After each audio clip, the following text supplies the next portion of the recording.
Shouldn't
G'day, blokes and Sheilas. How are we? All you lovely freedom fighters out there. And of course, freedom lovers, because if you don't love freedom, you won't have the sense to fight for it. You'll want to encourage slavery and go, yay, me. I love my captors. They're so good. Let's protect them at all causes. Yay. Well, it's been a shit show. Things here as far as the rain's going, well, it hasn't really stopped. I think it let up for a small bit there while I was sleeping at some point, but yeah, it's still coming down. Things are getting rather wet. While we let everybody come in, I thought we'll start with some good old memes. I haven't set them up the way I normally would, so we're just going to bring them straight in and have a look at some of the funny things I found today, this week, And of course, this is the whole anti scenario, the left hard bag of tricks. Anytime we can't actually deal with logic, we just throw the word anti in front of it. And here's a wonderful example of it. Read the ingredients in food before you buy it. You must be an anti-fooder. Yes, heaven forbid you actually use the knowledge given you. So, you watched the Hunger Games and you sided with the Resistance. You watched Star Wars and you sided with the Resistance. You watched The Matrix, you sided with the Resistance. Yep, Divergent, Resistance, V for Vendetta, the Resistance. When it's fiction, you understand, yet you refuse to see it when it's reality you're living in. Funny that, isn't it?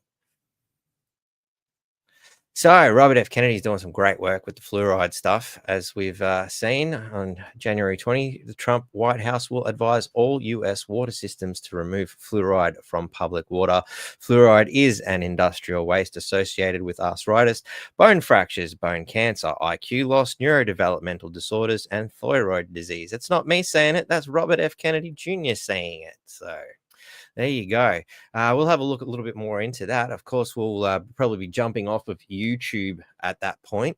So just a heads up, all you poo tubers out there, you might want to wipe your butt, get rid of that poo tube and come over to Rumble, X, Facebook, anywhere else that doesn't cancel you for pointing out medical truth. Of course, they call it misinformation, but that's just another way of saying we don't want you to know information.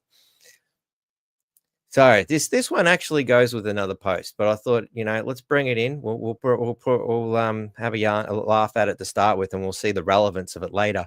An Englishman, an Irishman, and a Scotsman go into a pub, clearly a far right meeting, and they are all arrested. Foreign countries shouldn't own an acre of Australian farmland. Who here agrees with that? Anyone disagree? Anyone stupid enough? Of course, it wasn't just Robert F. Kennedy that come up with that one. I better put that together with the other bit. Last minute, as usual, my camera decided to die like just before I go online, so I didn't get a chance to set things up the way I normally would. This is such a huge victory for us all, says Dave Asprey. Hundreds of functional medical doctors and biological dentists have had their livelihoods threatened over the past 30 years because they question fluoride safety. I took a lot of crap when I wrote my first book, a book about fertility, because I took a hard line against fluoride, and I would do it again. May all the other stupid things we do that harm ourselves go away. So it's in honor of Robert F. Kennedy's hopefully great work that should trickle down, because, let's face it, Big Pharma is being run from America. So if we can stop the crap happening now, hopefully it should trickle down. Good old Greens, they're trying to whitewash the fact that they are the only political party that refused to condemn terrorist organization Hamas after the October 7th attacks. Why would you vote Greens? You'd have to have some sort of mental disorder, I believe. No one should cross this bridge. No one. We all know that. We all know. Oh, anybody with a brain knows that. So I've got full immunity. Yes. Oh, wait, you? No, I was talking about Fauci. You've got myocarditis. So feel great sympathy for all you poor buggers out there that got that. Heart goes out to you. It's time people admit that the mainstream media's job is not to tell you the truth. Their job is to make sure you don't find out the truth, because that would be bad for business.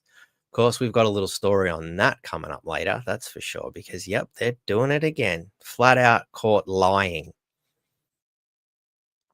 Ever noticed how dogs come in male and female? And cutting their balls off doesn't make them female. Funny that. Very rare photo where astronauts take off their helmets to take a photo. The year was 1969 and helmets were not yet mandatory. It's amazing the difference between, making things mandatory or not, what you can get away with. I mean, it's probably just a test run. Let's face it, of course they landed on the moon, didn't they? My grandfather was known to have said that apparently they just landed on St. Kilda Beach, but, hey, guess I come from a long line of conspiracy theorists. Plant-based mashed potato. There's a conspiracy theory for you. Like, they really are cashing in on left-tardation, aren't they? The woke mind virus. If you think you need to get plant-based mashed potato in a fucking plastic packet, there's something seriously wrong with you. But hey, that's okay. It came wrapped in plastic. We're saving the environment, one plastic fucking container at a time. Sips to that, ladies and gentlemen. And by the way, I am still on the water. Look, just there. I do have gout, which we did talk about it yesterday, about it sort of being, the alcohol relationship, but I actually haven't had a drink in ages. And I do believe it was high fructose corn syrup, no doubt from the all-you-can-eat buffet I went to the day before it come out. And I did drink soft drink from post-mix shit. So I dare say that's probably what it is. Society's chemicals, because I haven't had an outbreak in a long time, and Struth, I've been sipping with you guys for how long now? So anyway, let's keep shooting along. Sweden, 79% of refugees have vacationed in the country they fled from. Struth, must have been fucking dangerous. Wow. That sounds to me like 79% of these refugees can go home. Or is it racist to point these things out? I don't know. I'm confused. I can't keep up with the bullshit. At the bottom of every rabbit hole, there's a black rock and a van guarding it. All you clever people will know what that means. Of course, if you haven't done your research and you haven't done your homework, or you haven't been watching this show, you won't know. Good old Black Rock and Vanguard always seem to be attached to every problem, don't they? Safe and effective. It's not a lie. It's two lies. Simple, straightforward. Speed cameras do not save lives, latest statistics show. More on that coming soon. course, I was supposed to put this together. I don't know who needs to hear this, but photo enforcement cameras hold 5.5 pounds of copper. Just stating a fact. I am by no means suggesting anything other than it's just a factual waste of perfectly good copper. So here's a lovely one I found, because we're all about how much money is being wasted in the government, especially since Musk has taken over the Department of Government Expenditure. Is that what Doge stands for? I can't remember the E part. I think we could definitely do something like that here. Isn't it interesting? The Prime Minister is on $607,000, yet the Secretary, Prime Minister, and Cabinet 1 million, over 1 million and $11,000. Wow, the secretary to the treasurer, while the treasurer is on 438,000, the treasurer secretary 986,000. Attorney General Secretary, 960,000. Secretary of Defense, 960,000. Secretary of Social Services, 960,000. Struth, who would have thought being a secretary was so lucrative? That's always portrayed in movies is that, that job where you're always told to go and get coffee and it's some poor middle-aged woman with, running a single family, it's barely scraping by. Much like, for those of you, who recently went through the Christmas list of movies and watched Scrooged, for example, there's a lovely example of a secretary who clearly was not getting this kind of wages. But hey, here in Australia, we look after our secretaries good and proper, provided they're on the government payroll, that is. I was surprised to see the APRA chair, 980,000. There's APRA doing some wonders there for attacking our good friend Billy, who's managed to successfully beat them in court, but they still refuse to pay his court costs and are still refusing to give him back his medical certificate. Is it medical right to practice, whatever it is? Good people there. $980,000 to not do their fucking job. So wow.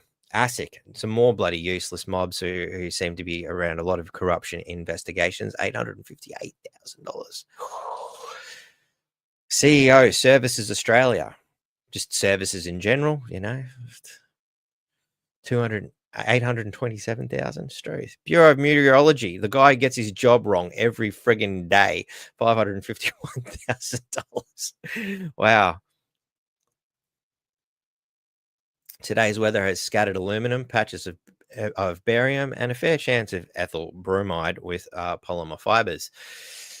It's an interesting one because it seems to be somewhat factual. You don't see cloud formations the way we used to, do we?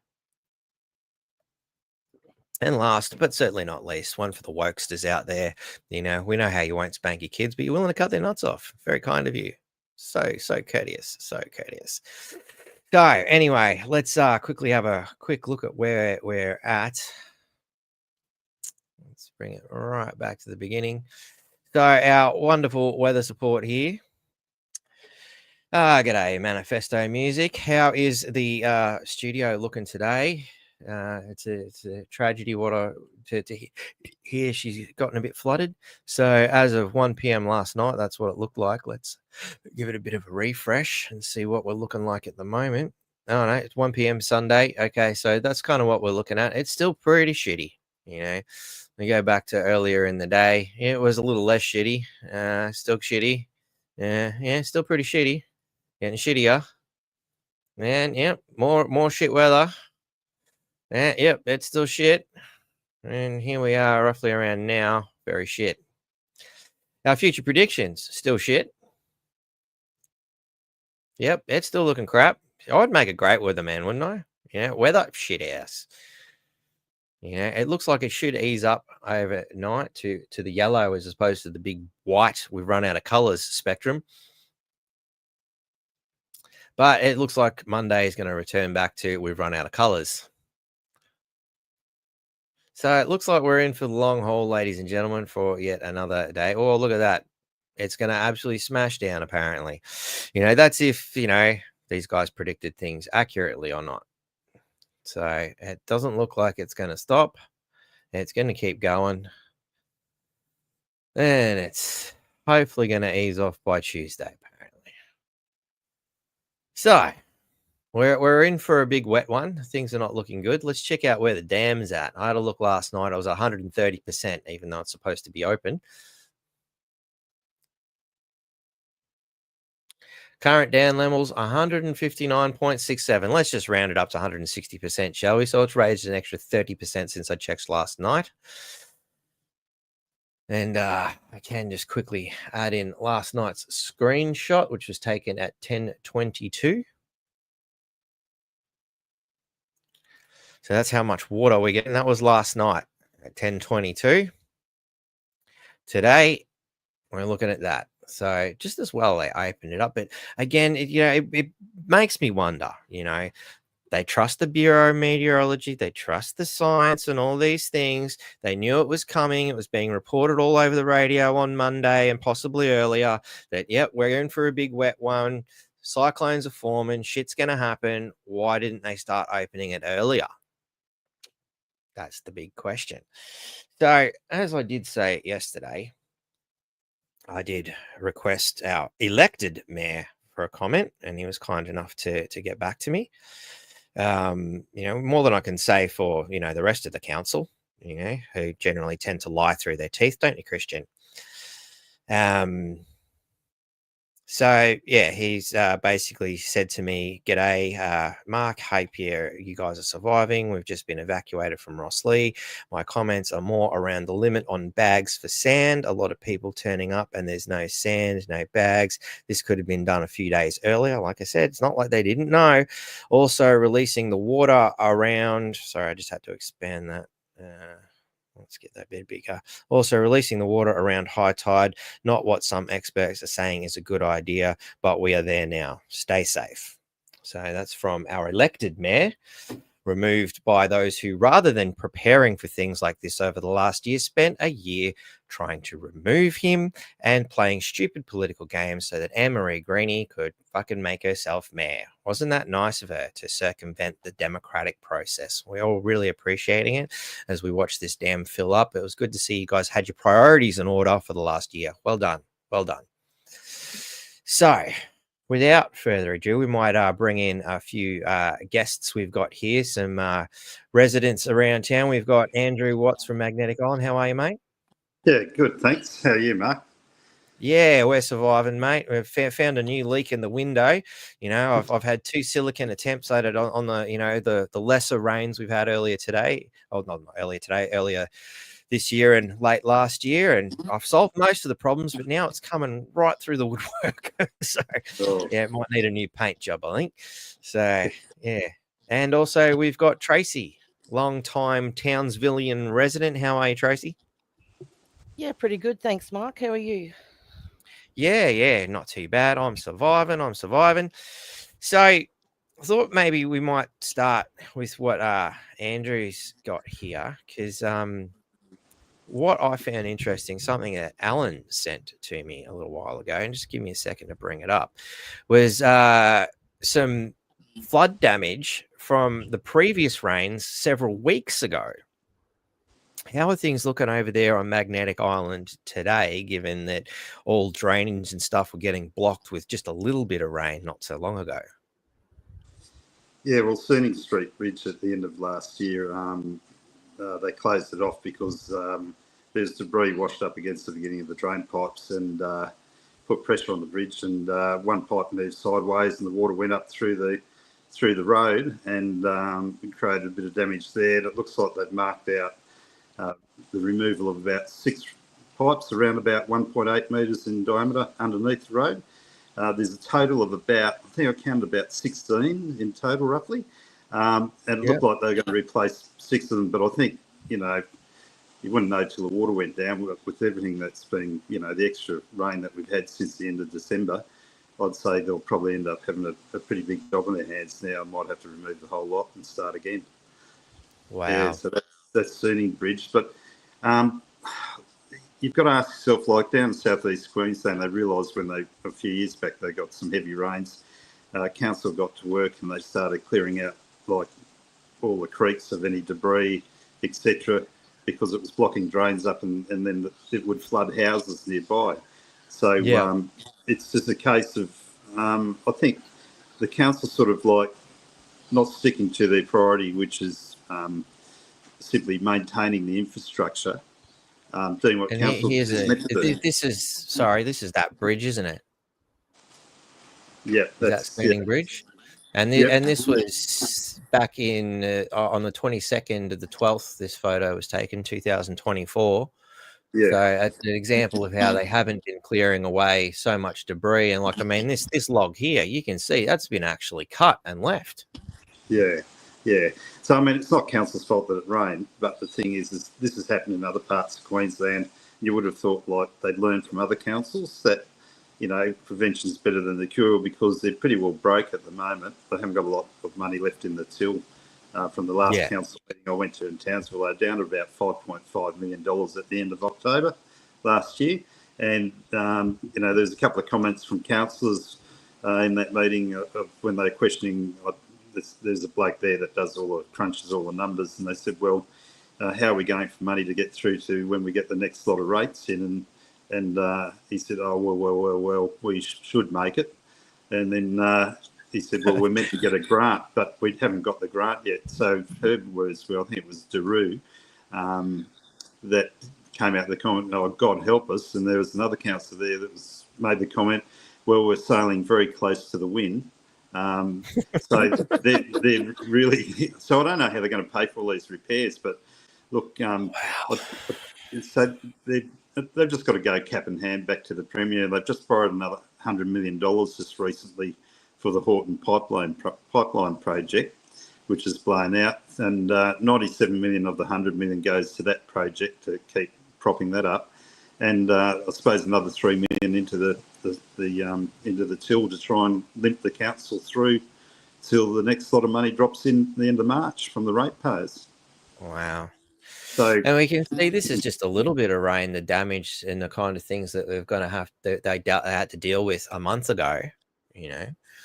Yeah, well, this is going to cost a hell of a lot, because I think I mean, look at I've just had a drive around today, went down the shops, got some milk, and when it sort of eased off a bit, the weather, but there's a fair bit of roadworks and, you know, clearing up of trees and things like that, as you would expect. But I just wonder where they're going to have to go cap in hand back to the state. I mean, looking at this island, there's going to be a pretty big bill for, you know, in the millions, especially for that bridge, and then all the potholes and all the rest of the damage. And then you've got to think about what's the bill going to be for Townsville, and where's the money going to come from? Well, the council hasn't put the money away for the rainy day. And they're in debt.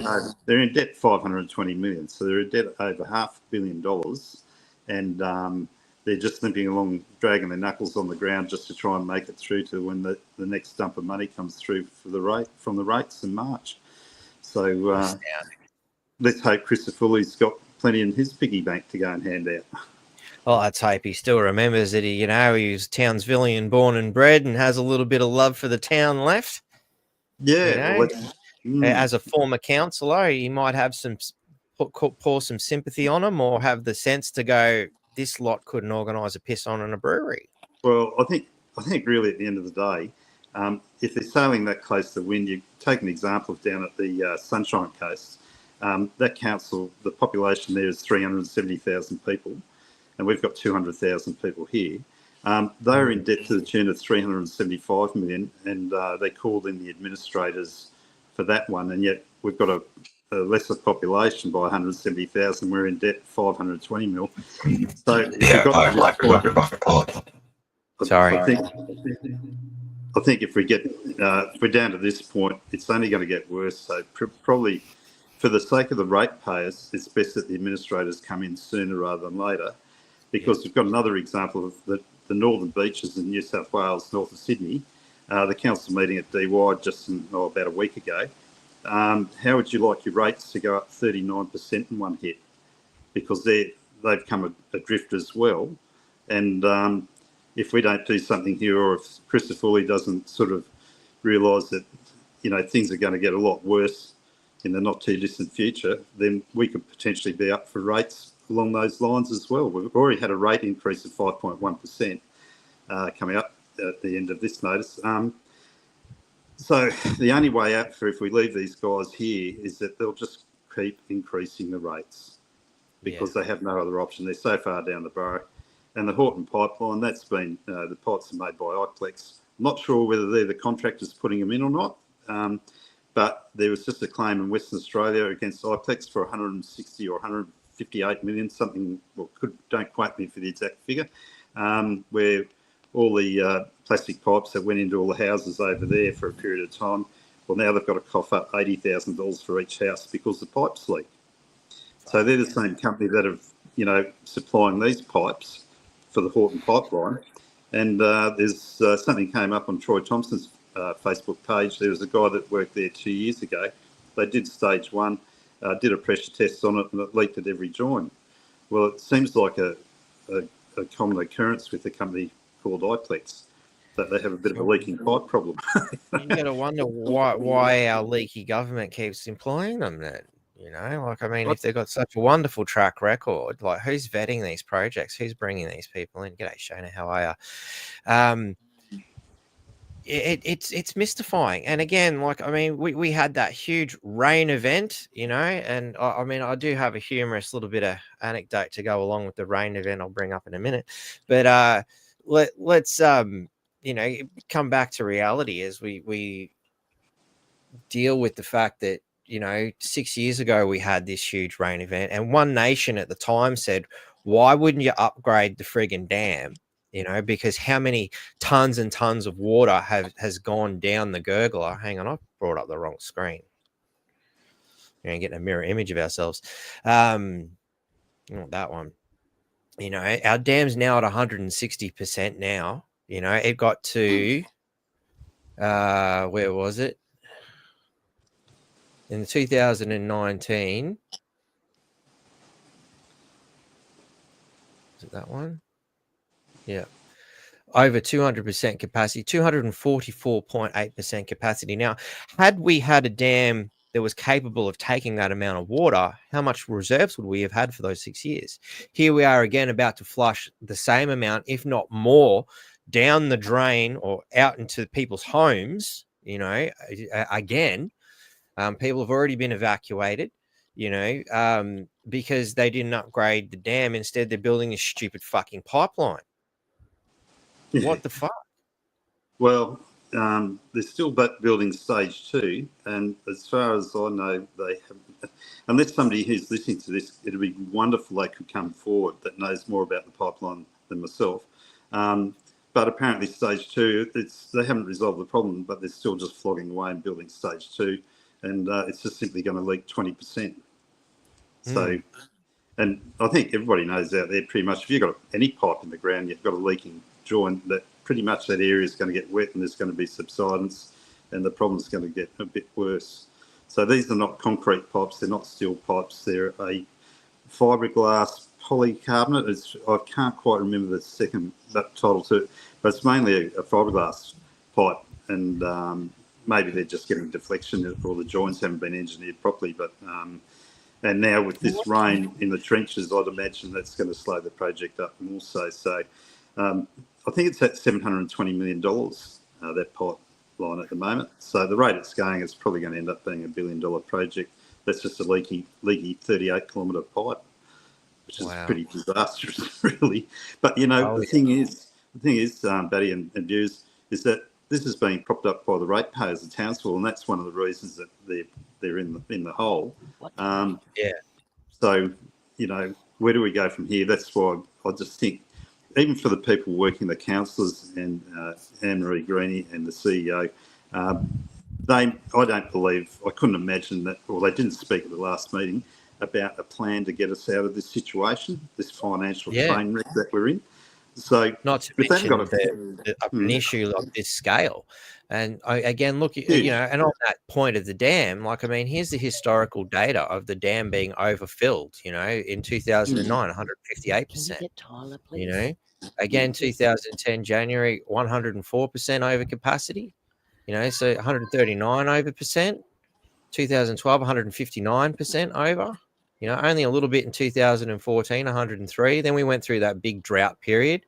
So obviously we don't need to do anything with the dam because there was this drought for this little bit. And, for the closed-minded climate people, who, oh no, the sky is falling, quick, break out your cop, your henny penny, and then all of a sudden, bang, this is our 2019 scenario, which I can't quite get a top, 232.79 they're saying here, which is not what the, other data said, but that's a lot, and all of that flooded down back to 100%. Like wow. And as we can see, it's a current 2023. We've got 114, and now we're well and truly on our way up again. This is wasted water that could have been put into drinking water and stored for this not so rainy day. Yeah, exactly right. It's interesting the contrast here. We have this like too much. And then in South Australia, they're just going through day after day after day of 40 degrees, and now they've turned on their desalination plant down in Adelaide because they haven't got enough drinking water down there. But it's between here and Adelaide, it's like 3,300 kilometres in distance. So, I mean, Australia might be one country, but you've got different needs and different circumstances because it is such a big country, But building a leaking pipeline. You're off to a shit start straight away.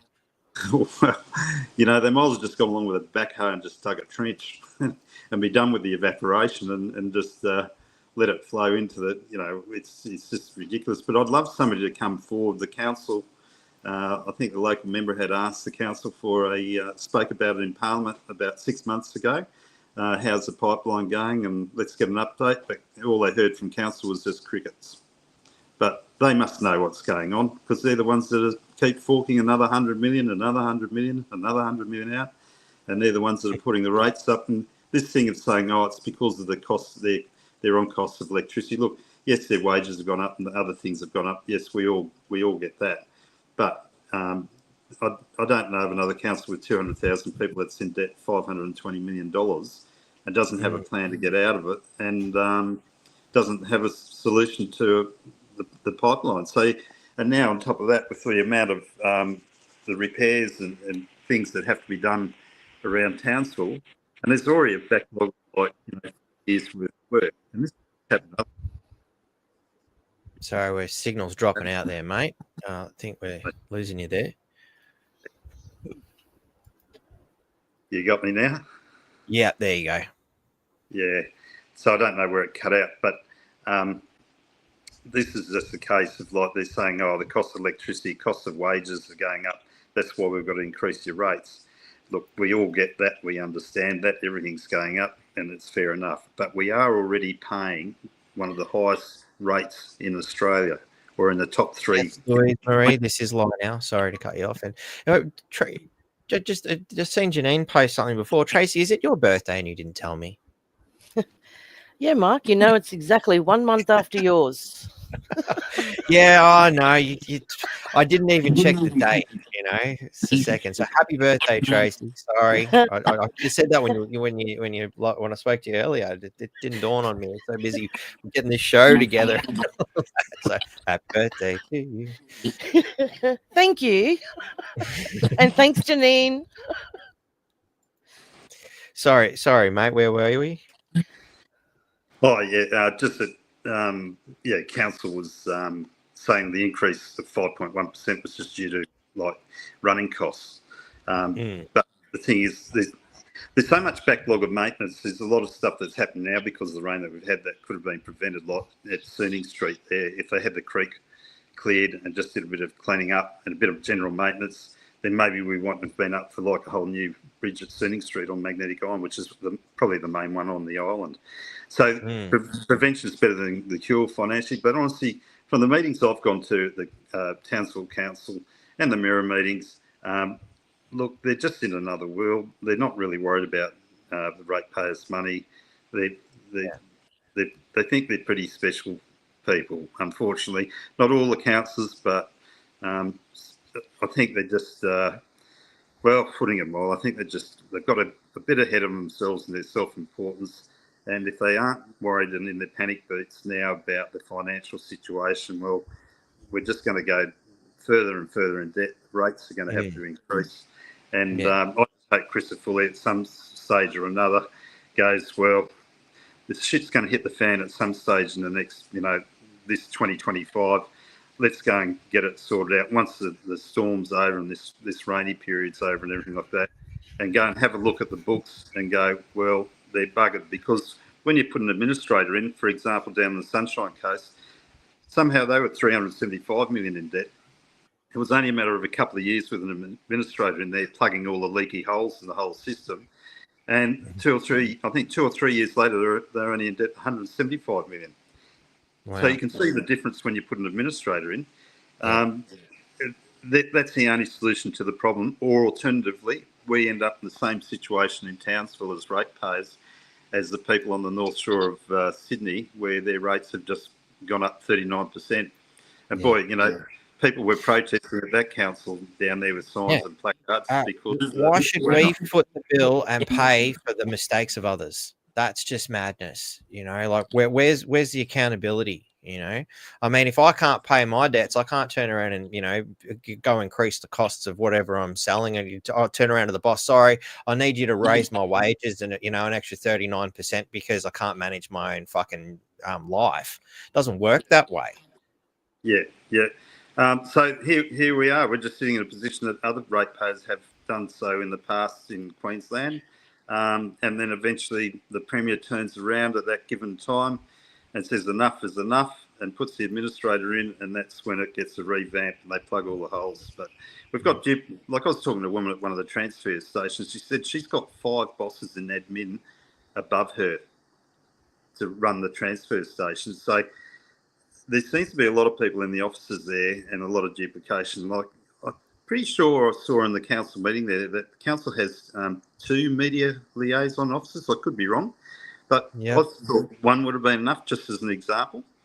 And what are we doing? Like, I mean, given that most of the mainstream media might have maybe 1 or 2 people left in their bureaus these days, the mainstream media is on its deathbed. They're doing everything they can with every resurrection spell they can come across to try and bring themselves back to life. But, they've been on a steady decline for a long time. And the more they fudge the facts and figures, the more, that decline is going to continue. Well, that's right. I mean, really, breakfast news today is pretty well dead. I think, you might have it on, but it's just a bit of background noise. I don't think anybody really listens to it that much anymore. And TV in general, look, I mean, people aren't watching news anywhere near as much because it's just so basic. It's not really informative. It's boring, frankly.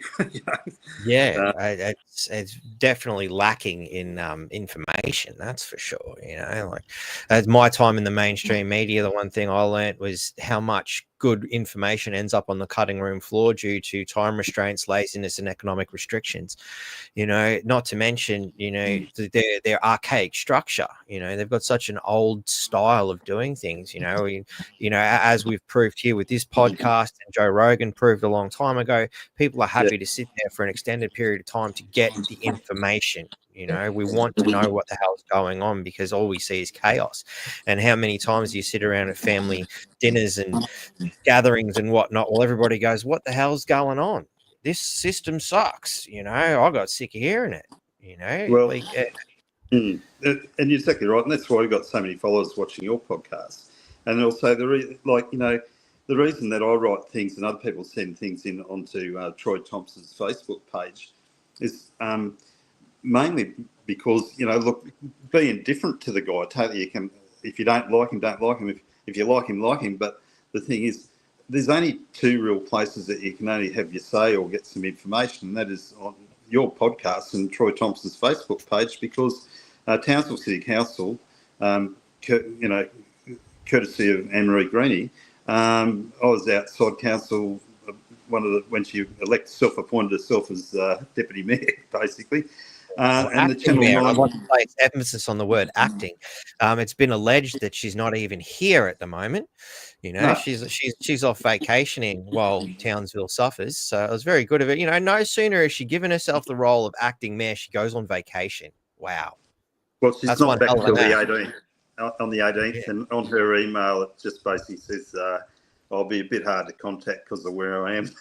So just send it to townsvillecitycouncil.com or whatever. So she campaigns for a whole year to get rid of the mayor that we elected.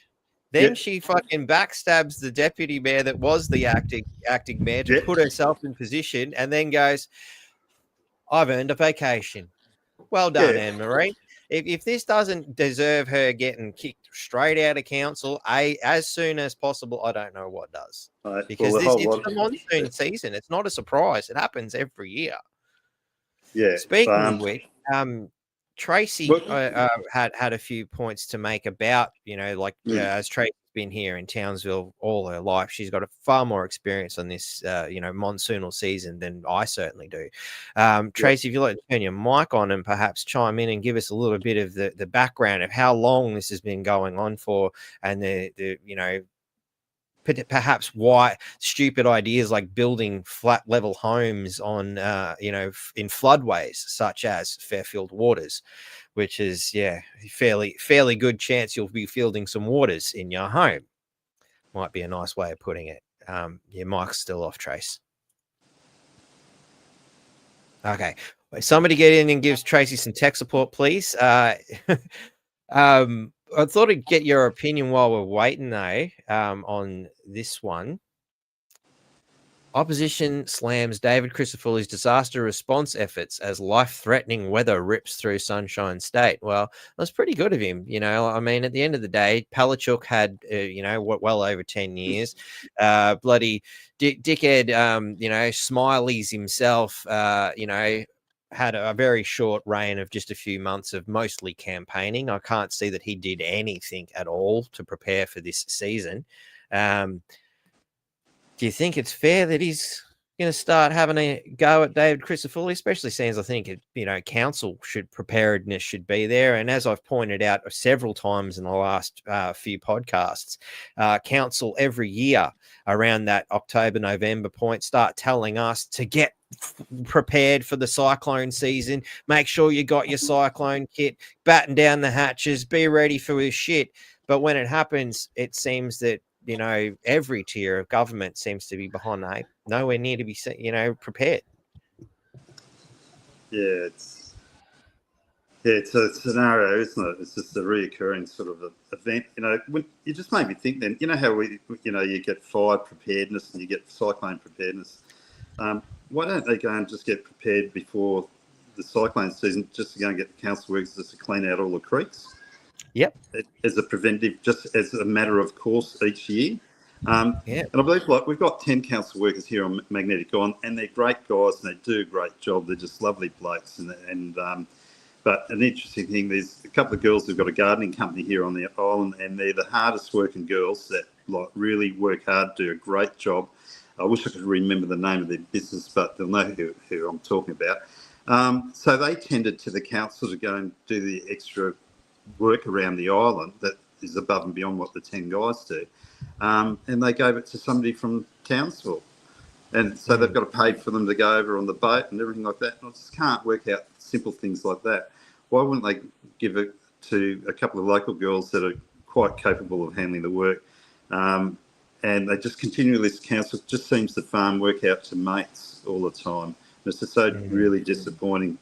I just shake my head in wonderment. I still can't believe, I might as well tell people now, I spent $500 getting an engineering firm to come over from Townsville to Magnetic Island to do a report on the Horseshoe Bay footbridge. It's just a little cute footbridge out crossing a creek to the from one side to the other to access the beach. Now, in their wisdom, they want to pull it out because they said it's rusted out, and they'll put another one in there sometime down the track. But their quote for a new one, which they won't do because they haven't got any money, was $900,000. And then Alan Sherritt, he went and got a quote for $300,000. Marine grade aluminium and all the bells and whistles for wheelchair access and that sort of thing. And then the engineer's report comes back that it would be more economical to repair the bridge because it's only got 3 rust spots in it than to actually the cost of removing it. So now, you sent me a copy of that engineering. Guys. Do you want me to bring that engineering report up, or is that something that we can't show? No, bring it up. Yep, bring it Yep. up, and it'll quite show quite clearly that it's a repair job. And I'm a retired builder of 45 years experience, so I knew this anyway, but I just wanted to get it on an engineer's report letterhead and have somebody independent come over and have a look. So there we can save the council sort of $800,000. Oh, and plus the cost of removing the old one, which would be more than just repairing the existing one.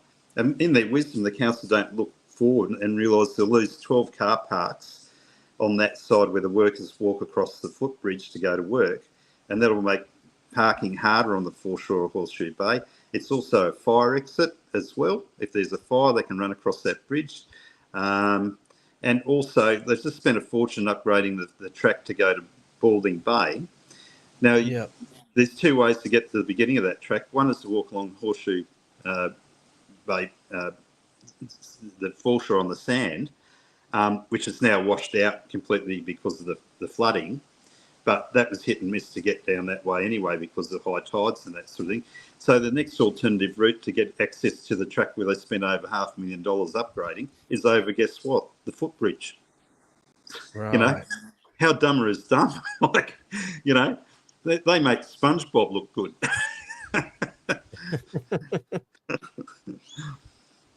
So it clearly says here that, you know, a lot of this is, you know, is in reasonable condition. You know, the underside of the bridge forms the main structural components of the structure and consists of a cube truss structure constructed with CHS members. This can be seen in Figure 2. There are a few locations where these members are severely corroded, rusted, and holes in the member have formed. There are multiple locations where surface rust is present. The extent of this surface rust would need to be confirmed prior to treatment of the area. As stated above, there are currently acro props positioned in 2 locations between the abutments. So the strength and deflections of the bridge's structure was unable to be obtained. If documentation of the original design exists, these calculations could be undertaken. Rightio. So, you know, it's not 100% rock solid. But, you know, believe that the SMCE believes that the Henry Lawson Bridge is in repairable condition. This would likely be a more cost-effective solution than demolition, relocation of services, and reconstruction of the bridge. So, with the obvious exception of things that they would like some further information on. Plus, if they were able to obtain the original documentation of the design, they could make proper calculations. But as far as they're concerned, it's repairable. Yet council are quite happy to go and waste money while they're hemorrhaging money. That's exactly right. And that's one example. And then the other one is a toilet block at Picnic Bay. They want to spend $900,000 on a 5-seat toilet block there on a new one. The old ones, nobody's jumping up and down this island saying, oh, look, we want a new toilet block. The old ones that are at Picnic Bay are the same as the ones at Almond Bay. They've got loads of character. They've got a beachy sort of painted theme on it. And they've gone, well, they're no good. They need to be pulled down. Well, Alan Sheraton, who's a road builder and also a builder, and I'm a retired builder, we went and had a look and we estimated the cost of just doing the drainage system into a couple of new EnviroCycle systems would be about $75,000 at the real price, even if you inflated it to council price, double that if you've got somebody else. But and retain a bit of the character of the island at the same time. But how's this for the punchline? They've got temporary toilets, or so-called temporary toilets there. They're more like a permanent fixture. They've been there that long. Well, it's over 4 years, I've been told by locals that they've been sitting there. So I went and rang up the hire company and they said that the charge there is $3,000 a month for that. And that's not including getting it over or dismantling at the end of the thing. So do a quick calculation out, and that's $36,000 a year times 4 years. So what's that? $144,000 plus. Say rounded up to $150,000 they spent on toilet hire, when you could have fixed the existing ones for $75,000. And who goes and builds a 5-seat toilet block for $900,000, and then the cost of the demolition of the old ones? It's $1 million project. So you come to Picnic Bay on Magnetic Island and sit on a stainless steel toilet throne for $200,000 each at the ratepayer's expense. Well, it's a very uncomfortable scenario, because those aluminium toilets are not exactly the most pleasant things to plant your butt down on. Thankfully, we don't have the blistering cold that you would in some of the more southern regions to accompany such a pleasurable visit to the toilet. But it's a very expensive, uncomfortable situation. Well, the thing is, would you go and start wasting money like this when you know you're broke? And then now that they haven't maintained, done a bit of a clean out of a creek and all the timber and all the wood's washed up at the Sooning Street Bridge, and now because we've had more rain, it's just they keep putting band-aid measures on this. They're just, I don't think anyone's really looking at what they're doing. Anne-Marie Greenie is probably a really nice person to have a cup of tea with or whatever. But the thing is, she's got no building background knowledge. She was a hairdresser prior to this position, and nothing against hairdressers. Well, I don't need them much, but you need I haven't had much call for them myself. But the thing is, she's relying on engineers, and the easiest thing for an engineer and council to do is just keep writing stuff off, and then they don't have to take any responsibility or be accountable, which your show's about, making the people accountable. So they just write everything off, and they just keep wasting more and more money. And I just think to myself, if you use magnetic oil and these couple of examples as a bit of a yardstick and then multiplied that scenario into Townsville, well, they're bleeding, they're hemorrhaging left, right and centre, and top heavy on people in the office. And what they're paying people, like the directors of infrastructure on more than the Premier, the CEO on $770,000, plus if he wants $1,000 a week rent assistance, plus he flies backwards and forwards to the Gold Coast for $3,300 business class. Well, we need to go and get the administrators in, because there's only one direction this council's going to go in, and that's in the downward direction. They're going down that hole, and the only ones that are going to be propping these guys up that aren't accountable for their mistakes, it's in their own legislation, that no councillor is accountable for misfudging figures or anything. I think their own assets should be on the go myself. If you guys want to run this system into the ground, and not just the councillors, but obviously the CEO and the administration side of the council, they should all be, right, well, you put your stuff up on the line. Mr. CEO is taking, well over $700,000 a year in wages and bits and bobs, and $100. What was the number again for how much he gets in rent assistance? $1,000 a week. $1,000 a week. $1,000 a week for rent assistance for a CEO who's on $700,000. Like, what the fuck? Talk about wasting money. This is there it is. Daryl pointed out a hairdresser as mayor. Guess what? We've got a basketball player filling in for her while she's on holidays. This is it's stark craven lunacy. Hairdresser and a basketball player who more qualified than them to run a town. It's true. Well, we got one of the councillors. They're not meant to have other jobs, I believe, but we've got one councillor that he owns 2 gyms, and he's sort of does a bit of disc jockey work as well on the side. So we've got a hairdresser, a basketball player, and a disc jockey, and a CEO that was apparently he hasn't. The only reason he's up here because he applied for the CEO's job down at the Gold Coast. We found out, didn't get it, and then he got this job after the closing date. So go figure, and he didn't go through the employment agency. It's just the councils just made their own rules up again and said, oh no, he's a mate of Greenie and a mate of Jenny Hill from 12, 15 years ago. He missed out on the job there, so let's put him here. And the previous CEO was on $600,000 a year, so they not only gave him the job by default, but they went and threw another $170,000 on top. And one of the first things that he did, how does he handle the ratepayers' hard-earned dollars? He turns around and he goes and gives, in his official capacity, because he's there for 6 months on a bit of a trial run, and 2 months into the job, what does he do? He gives $350,000 of ratepayers' hard-earned dollars when they're broke to the previous CEO and 2 other executives of the council, between the 3 of them. Now, that's not a good sign of a new CEO when they're broke, literally broke. Yeah, exactly. Yeah, we got problems there. We got some serious issues with the whole lot. It needs to go into administration. It's as simple as that. Well, it's either administration, or we're going to end up like the people on the North Shore of Sydney, where you wake up one morning and you go, oh, they've just increased my rates by 39%. That just happened last week. It's not out of the ballpark. If that happens there, it's quite possible to happen here. We're getting 5.1% increase on this rate, notice. And look, mark my words, if they're still there, not in administration, the only thing we're going to get out of this council is higher rates. And it's just basically they're just taxing us more because they're incompetent. Yep. That's all it is. And, anybody that works in council, and I just think across the board of Australia, if you're going to have councillors or CEOs or mayors, God, make sure they've just got a little bit of construction background in their resume so that when they go and look at something, they just don't get told, they're just not qualified, I don't think, to be doing this sort of work. They're running the second largest city in Queensland. Yeah. And I'm sorry, but being a hairdresser and a basketball player and a disc jockey with a couple of gyms is not what we need. We need somebody.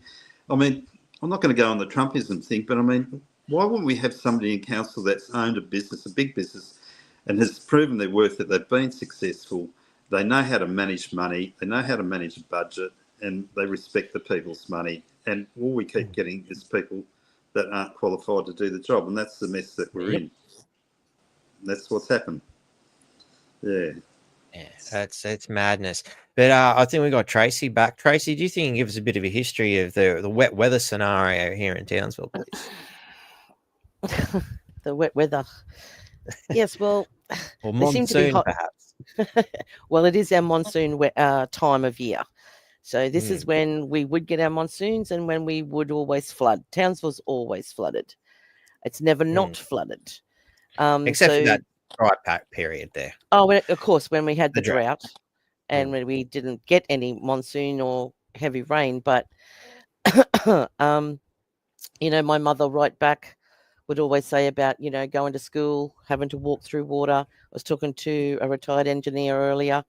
But, back in 53, he was saying he was doing the same thing over in Garbett, going to the Garbett school, going through water. I did it in the 70s. We'd always have to walk through water to get into school. It's continued on, the night of Noah, my brother had to come in a 4-wheel drive and get me out of, where Vincent Village is on Nathan Street. Well, on the other side of that, he had to come in a 4-wheel drive and get me and my daughter out because we were all flooded in. So, and that was in 1990. So all around Townsville, different places have flooded. How they got away with selling a dahlia and putting all those houses there was atrocious. That has always flooded. Even where we're sitting here, Batty, this suburb only went so far down because the rest of it was all flooded. The cattle used to roam for the abattoirs over there in Murray. Yep. So the cattle used to roam in here. And, of course, in the wet season, they'd have to take them out because it always flooded. So, this hype of getting everybody over the top, we do have a lot more water. We've got more infrastructure. Like there's more buildings, there's more suburbs, there's more. But what they haven't done is put enough drainage in to take this away.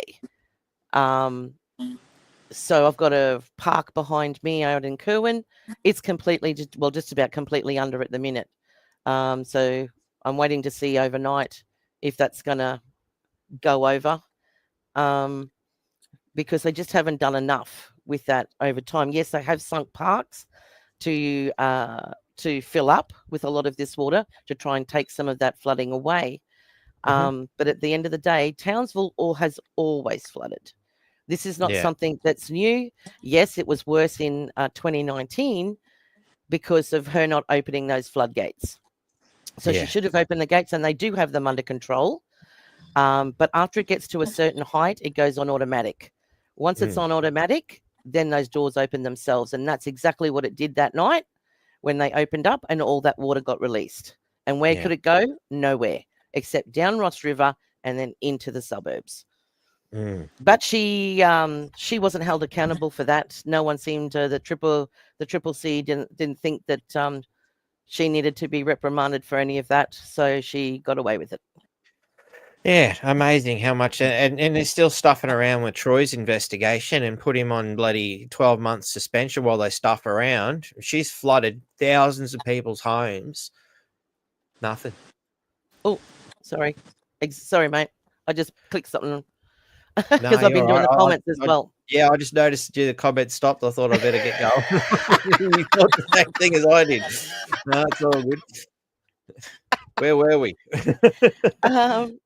Yeah, talking with about how she gets away with everything. No one seems to be, you know, well, when she was in anyway, she's had a few investigations done on her. She's got away with everything. Nothing seems to have been, ever come up against her. But and I like the way they keep throwing out there. It's one in a 100-year event. It's one in 500 One year every event. 6 years at the moment. Well, that's what I'm trying to say. This is happening. It's been happening since time began here. This is how it's always been. It hasn't been any different.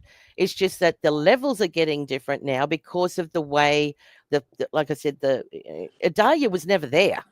That was just not there until they stole that land. I don't know why those people didn't do their background history and get that was always flooded. And this isn't the first time somebody said this. So many locals have pointed out to me like they should never have built in those areas because it's a floodplain. They knew it. How and it's all the poor people who are obviously moving from down south who have no idea, who've gone and bought these homes, and they're now all sitting in the lake that's their living room. That's correct. So and I do realize that a lot of people have moved up from south, and this is how they're getting the scaremongering and fear into people who haven't come from here. So they don't really know the history, but I was born and bred here, so this is not over the top. People go in there, they buy the shops out because they think nothing's ever going to come back, or it's going to take forever. But it's the same as the Bruce Highway. They've known for years that it's flooded all its life. That's time that they put it there. But have they changed anything? Have they made anything better around there, like up and down the highway? No. Yes, in some certain places they have, but in still these places, and a lot of it's tidal. So once your tide goes out, a lot of it will actually go down and subside. So, but that's what I'm saying though. They frighten people into with they get so frightened, they get so scared that this is so bad. But yeah, this is something that happens all the time. It may not happen every year. It might go for so many years, might be every 5-6 years or so, but it does happen. And it's not something that's so phenomenal that it's been prefabricated. This is just how it's always been. Yeah. And but the other thing I'd like, obviously the conspiracy theory that was thrown at me last night too is do you think this is weather manipulation? Well, I mean, obviously it is a natural part. How much weather manipulation plays a part in these things, one can only guess. And I'd be inclined to think that perhaps that drought period was more a result of weather manipulation. If you're going to cause it to rain in one place, obviously you're sucking that moisture away from somewhere. Like you whatever you do over one side is going to affect the other. It's that whole butterfly effect scenario. It's basic common sense. So wherever you manipulate one thing, you're going to cause an effect somewhere else. The thing I do laugh at is how they all jump on TV. We're ready. We're prepared. We're this. We're gung ho. We're all about. We've got this under control. Bullshit. They got nothing under control. Yeah. Look at Yasi. After it went, we got the arse end of it here. They didn't have enough black boxes to put up on the houses. So when the power got knocked out, whatever, and those black boxes were affected on the house, there wasn't enough here in Townsville. They all had to wait till they were brought up from Brisbane. So a lot of people were without power for over a month in that. Wow. So that's what about our telephones? Okay, our home phones now have all been put on the internet. So if you have a health issue, they make you have a battery backup. The battery backup only lasts for 6 hours. Hang on a minute. Our power goes Really? out for how many weeks? Yeah. So therefore, you can't get hold of anybody, and especially it all runs on the internet. Your internet goes down. You can't contact anybody to see how your family member is 2 suburbs over. We could back in the day. We had no problem. But now everything's run through the internet. We've got that. We haven't got that. When they told me the battery pack was only going to last 6 hours, I said, mate, how fast do you reckon they can put power on after a cyclone's gone through? I said, we can be out of power for weeks on end, but your Yeah. telephone's only going to work for 6 hours. I see during that last cyclone, which was just a bit of a gust of wind, really, we lost power here for, I think, about 12 hours, maybe. We were one of the lucky ones. Most people, who'd lost power were more in the 3 days vicinity. That was me. Yeah, 6-hour battery. Yeah, there you go. I was So 4 that days out 6-hour of power. battery ain't doing shit. That's exactly right. And that's what I'm saying. They always say they're ready, they're prepared. They're not. Everything's getting worse. There was only one. Yeah, they did open the Heatley center for anyone who needed to be evacuated. I was talking to someone over near the second evacuation center last night. That still wasn't opened, as far as I was aware, until today. So again, where's this preparedness, and another thing, I was talking to council work, because I don't blame the average Joe council worker, because a lot of them are able to see the excessive amount of waste. And one of the things that the council's currently doing is moving everything to Web Drive. Now, I haven't been down to Web Drive, but I'm pretty confident that at the bottom of Web Drive it's flooded, because it always does flood. They want to move their entire emergency response team to the back end of Web Drive. How are they planning on getting it out? Well, good question. I don't know, man. I'm not I don't work for council, and I'm not a hairdresser or a basketball player. I don't know these things, but to me, it seems like a fucking stupid thing to do.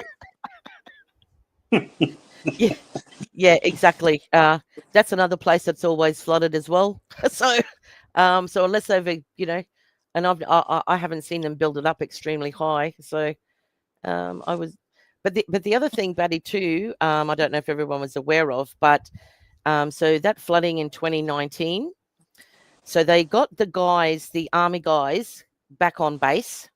They had them sit there ready to go because to go in and help and save people. But they weren't allowed to. They held them on base. They never sent them in. And I've actually heard that from military too, like the ridiculous things. I was talking to one of the medics at out of Laverack, and he was saying that out in the field, if shit goes down, he can put stints in you, fix you, save your life, fucking bang. He knows what to do. But here in civilian world, I don't have the proper piece of paper to do that. I have to call them some emergency hotline and wait for them to give me instructions that are no doubt going to be wrong.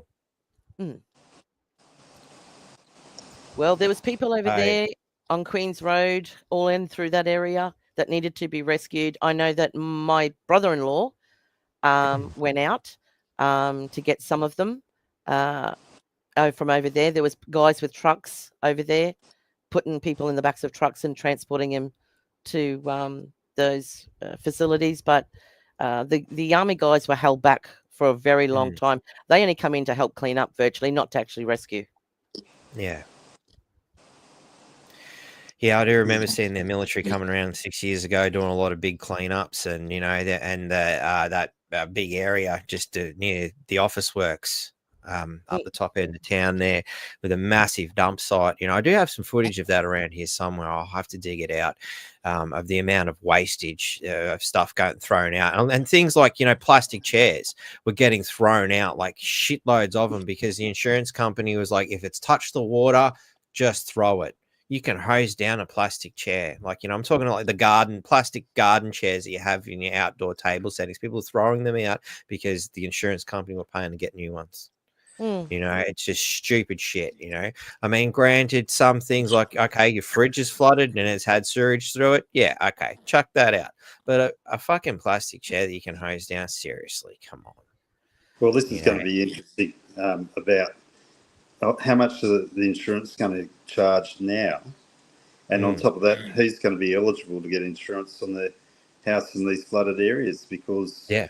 it's only happened like with 219, the insurance companies are just going to turn around and go, no, we're not, you know, you're not insured now. And yeah, what do people do? I mean, do the banks pull the loan off the property, or what happens there, sort of thing? You know, because you've got to have the place insured to have a mortgage. So, you know, I feel for the people that have come up from down south and bought in these areas and haven't done enough due diligence to work out whether they're in a flood zone or not, or whether they were told, oh, look, it's only once in every 100 years, so we just had one in 219, so you should be right, go ahead and buy it. I can just imagine those stories going out there. And here the poor bastards, they're in it again. But, you know, with those areas, those new areas that you're talking about, Tracy, why wasn't it legislated that basically if you're building on a floodplain, why wouldn't they learn from the history of why Queenslanders are on stilts? Yeah. You know? Exactly. Why wouldn't they said if you're going to build here, it's a potential, you know, floodplain. It is a floodplain here, like you said, Tracy. It's not like it hasn't. You've been here long enough to know how often it has flooded. It's not once in 50 years. It's a pretty regular occurrence, you know. That's The correct. gaps in between might vary, but the thing is, in one person's lifespan, you're probably going to get, you know, at least 2 good floods. So why would they let them keep building on concrete slabs and not put them on stilts? And that's the problem. So when South started coming up here and they bought their ways of building, so the majority of houses were either up on stumps or high set. And that's why over in Railway Estate, the majority of your houses are all up high because of the tide coming in. It'll flood through there. So the majority of our houses back in the day were either up on stumps to, you know, allocate for water or flooding, or up high. But once they started coming from south and bringing all the brick, the low level buildings, that's when, you know, we've now seen more and more of these concrete homes, which is hot as hell here in this weather, because they hold the heat. That's why the wooden homes are so much better, because they breathe. That's why we had wooden floors. The air could pass through it. That's why we had breezeways, for that particular reason. But once this idea came up from, you know, building everything how down south did, it's now become a bigger problem because no one is up on, you know, in high set houses. And going back to the insurance, though, Andrew, what you were talking about, I know of people on Queen's Road that were totally flooded. The water went right through their homes. And I know of a couple of people that were still battling their insurance companies 2.5 years later. Wow. Trying to get things settled. A lot of people in those areas, even in Adalia, were still having issues and problems. So, you know, and then they ask silly questions. Which way did the water come in? Did it come from the front? Did it come from the back? You know, what time did it come in? I mean, honestly, it doesn't matter what time it came in, which way it came in. The water's in your bloody house. Yeah. Oh, they're always on the assumption, did you get your garden hose in there and flood your own house out? You know, like, just give me a break. And, you know, that, you know, Wesfarmers and there's, you know, a whole heap of insurance companies are owned by, it's called Australian Insurance Group. G'day, Mr. Mayor. Our mayor's made a comment. I thought we'd better draw attention to that. The mayor we voted for. Yep. TCC has changed the flood mapping in recent times. There needs to be more community engaged consultation. People have invested equity to these areas to lose asset value with changes to flood mapping. It's very concerning. Wholeheartedly agree, and thank you for dropping that comment in, Mr. Mayor. Yeah, thanks, Troy. Thanks, Troy. She's the mayor when you're having a mayor, but he's at the moment like a Clayton's drink. Drink you're not having when you're having a drink, sort of thing. Well, that's what I call Greenie. The Clayton's mayor, because she's the yeah, mayor you got when we don't have when we haven't got ours. that's Where the is same, she? wouldn't it? Yeah, look, Acting mayor is exactly the right term for her. Acting. yeah, look, it's just And she didn't turn up for rehearsals, didn't even turn up for the show. yeah, no, just oh well, I hope she's enjoying her holiday, and well, I just hope she doesn't come back and stays on holidays too. I mean, You don't want to honestly, wish give us ill on people, but no, I don't wish her any harm or anything like that. I just wish she'd go away. yeah, But you know what concerns me the most about all of this is that how the hell has this council been able to is able to get in one person for 3 positions? How is that possible, and how is Yeah. that legal? How can Yeah. one person be a councillor for Division 3, the acting deputy mayor, and acting mayor. and acting mayor? Yeah. How is this possibly allowed, and how can it possibly even be legal to happen? Because how does that? This is the very bottom of how corruption breeds. Yeah, well, they're And I'd law like unto to themselves. perhaps at this time draw attention to the petition that's going for the vote of no confidence in our acting mayor, dropping the petition in the comments for people to grab a hold of. And as always, on Telegram, I will post it there for those who are not getting those comments. So please do consider signing that petition, particularly now as we are in a state of crisis and the acting mayor is nowhere on stage. Well, she's nowhere on stage on Magnetic Island because after the last meeting, she made the comment to one of the guys running the show that she felt in fear of her life. Now, she was never threatened by My the camera was that average age dangerous. because the ratepayers are a bit dangerous. I think the youngest one's about 60, and then we top out at about 85. Now, the only thing that was threatened because we wanted to do a hand vote, not once but twice, to a vote of no confidence. So there's at no stage was in that meeting, and I've got 70 witnesses there. I did a bit of a quick head count because the place was full in the RSL club on Magnetic Island. And anyway, there's nobody threatened her. Nobody was disrespectful. Nobody stood within her space or anything like that. The only thing that she was threatened about was her position as councillor of Division 3 because she had, within a week or so, she wanted to make herself deputy mayor and acting mayor, So, but she's nowhere, not only is she not here, in a major rain event, but also she's opted out of Magnetic Island. So she's sending 2 other councillors, Paul Jacob and what's her name, Daru, her first name? Vera. Yeah, Vera. so they're sending 2 up to go and replace Anne-Marie. And so she's not even representing part of her division and has no intentions of coming back, was what I was told. So she's probably got plenty of time to be deputy mayor and acting mayor because she's just given up on part of Division 3. There you go. And I'd just like to draw attention that our voted and elected mayor has also pointed out here that the acting mayor is in Japan. It's concerning TCC did not appoint a temp head of council, particularly during a disaster. We have no local leadership.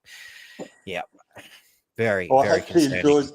Hope she enjoys the and we have a future, perfectly good mayor that we voted for, not allowed to do his job.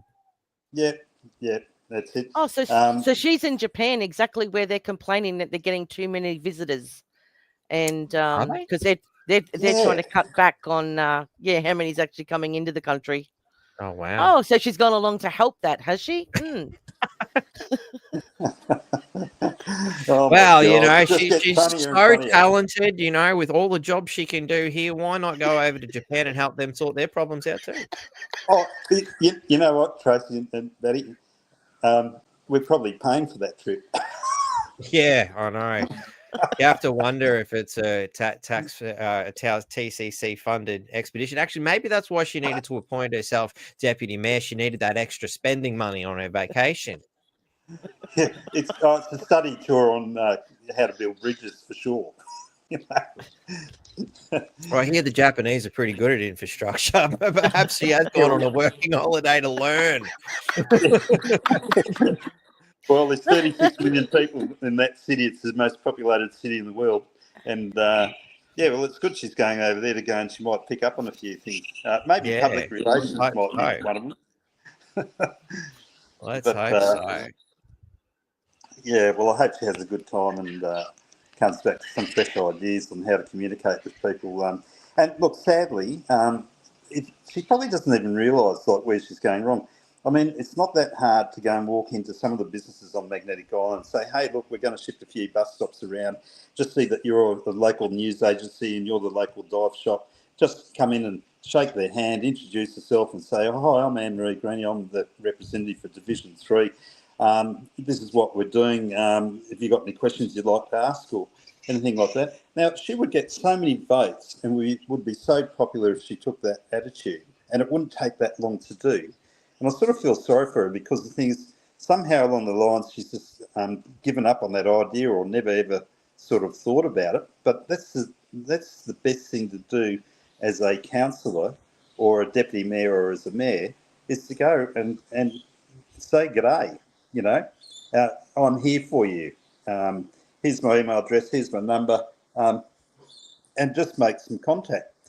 And it would be that easy, then she wouldn't be so disliked, because the fact is, she thinks that if you get on a boat and you sit in the RSL club meeting and give them $50 towards their Christmas voucher and have a cup of tea and a scone, that's her public relations. But there's a little bit more to it. And look, I'll give you an example. Like, a good example is actually Troy, our democratically elected mayor, is that even though he's been sat on the bench and on the sidelines, he's still out there communicating with the public, with small business, and engaging, because he knows, we all know, that he's going to be back. The rest of them will be gone, but he'll be back and voted in. So in the process of sitting on the sidelines, he's just building a network with the businesses, like that new restaurant. What's it called? Sea on the foreshore at the Strands. I'm not familiar, sorry. What's it called? But again, the Townsville Bulletin are attacking him for doing that.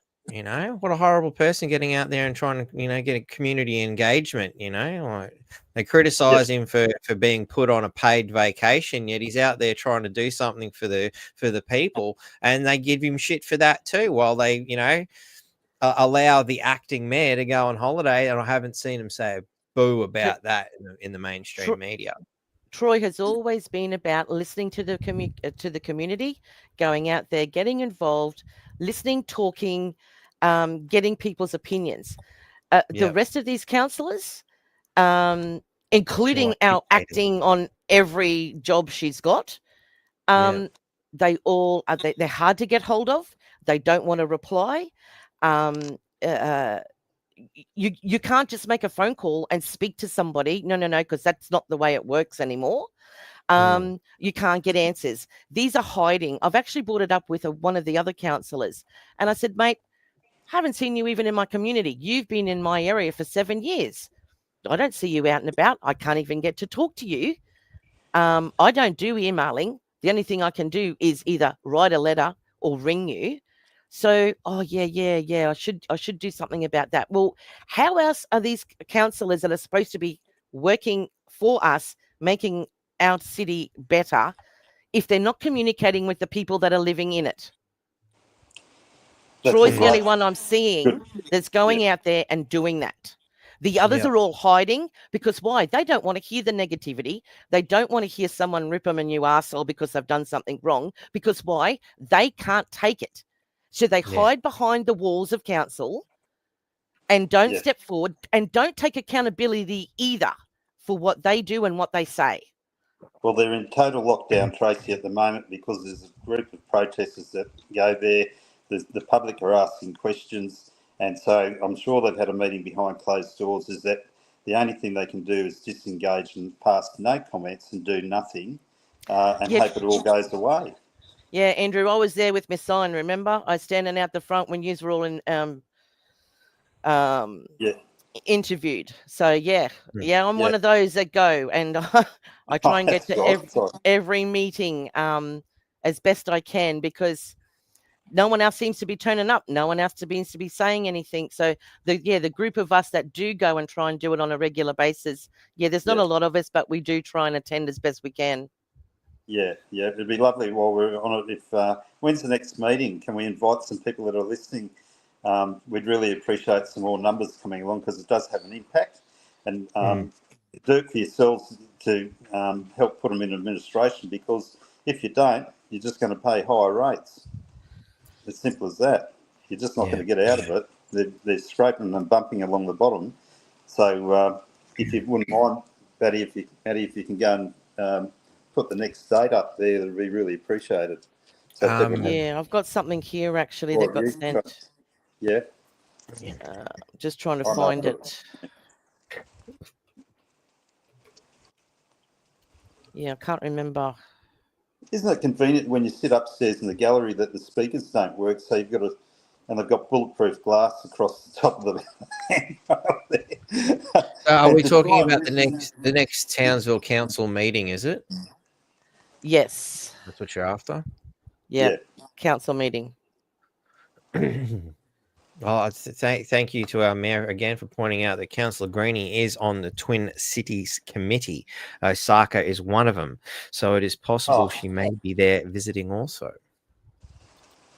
Well, there you go. Isn't that? Oh yes, Troy. I do remember saying, don't we have so many sister cities or something? Don't we have 7 cities that has connected to us in some way, shape, or form, or is a sister city? If I'm trying to remember correctly. So the next one is scheduled for the 12th of February. Sorry to cut you off, mate. No, it's all right. So anybody who's able to make the council meetings and let them know that the public are watching, and obviously you can watch these things on the online portal as well, which is one of the ways, those of us who are working, and have jobs and unfortunately unable to make their daily weekday scheduled meetings, not daily, but during the day, work day, school day, whatever you want to call it, scheduled meetings. It does make it a bit hard for the general public. It's not like they're opening these things up at a time that, say on a Saturday arvo when people might have some time, or a Sunday arvo or something like that. I'm monitoring some of this stuff in the comments, and Rachel Ross, I don't understand why you're going on the way you are. Troy's doing, we don't see any other member of the council here supporting this channel, so I'd really appreciate it maybe if you back up a bit, and while I'm at it, can you please stop mail bombing me on Facebook?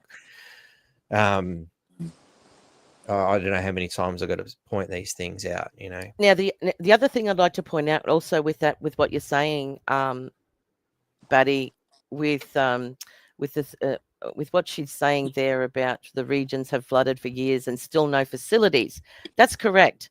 So why we shouldn't condemn our mayor that's in right now, because he's had no hand in the facilities to this date.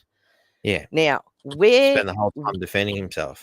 Yeah, so, I know you're living in poverty, Rachel Ross, but we are trying to deal with the broader issues here in Townsville. So I know I feel for you, like I do, but there's nothing I can do for you. So the thing is that people need to be blaming where the fault and that the blame needs to sit with our past councillors who have done nothing. Let this all go on. Yep, they did open that facility there at the Heatley High School, secondary school now, for people to go do evacuations and stuff for there. But apparently I've had people talking about those facilities. All of these lights apparently are on automatic movement, so that every time, so when they when they lay down to go to sleep now of a nighttime, somebody moves, coughs, whatever, gets up to go to the toilet, all the lights all turn on. So gee, that's pretty clever and smart, isn't it? So I had a couple of people talk to me about the last time that they were in there for that happening. But I just wanted to point out that Troy's not the one that has implemented any of these facilities. or the lack thereof in this town. That needs to lay with the past council and squarely at Jenny Hill's feet. Yep. Now, every time it's brought up in council about the past budgets, the loss of money in this town, you know, where has the money gone from the prawn farm that was sold? Everyone then squares it straight at Troy. But when it's brought up in council to go back and have something looked at in the past, I know for a fact that Greenie and what's her name? Your basketball player? That's the one. Jumps on it straight away. That's the past, Troy. That's the past. You got to leave it in the past. Here, we're in the here and now. We're in the here and now, and we're moving forward. That's exactly what she said in that meeting. Now, hang on a minute. I don't want to deal with what's happened. That's correct. And she was in there in that council with that other one, our ex-mayor, or that's about the only thing I can call her. She was a part of all of that. So she doesn't want any of that brought up. They're the ones who have actually, done the damage to this town and the lack of facilities thereof. Not Troy. Yeah. Well, that's it. We elected someone like Troy, and we had expected some of the other independents also to be of the inclination to have a look into these things, repair the damage, point out where everything went wrong. But clearly, some people were, more concerned about their own personal well-beings as opposed to the well-being of the town itself, and have gone along with the Team Jenny Hill cover-up. Oh, yeah, she's covered a lot.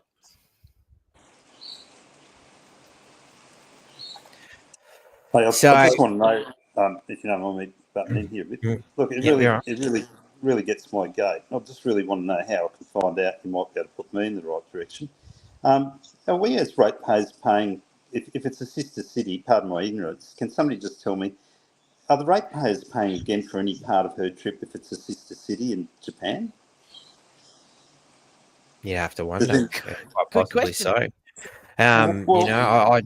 We will have to dig through perhaps the website to see if that's going on. Again, into the budget.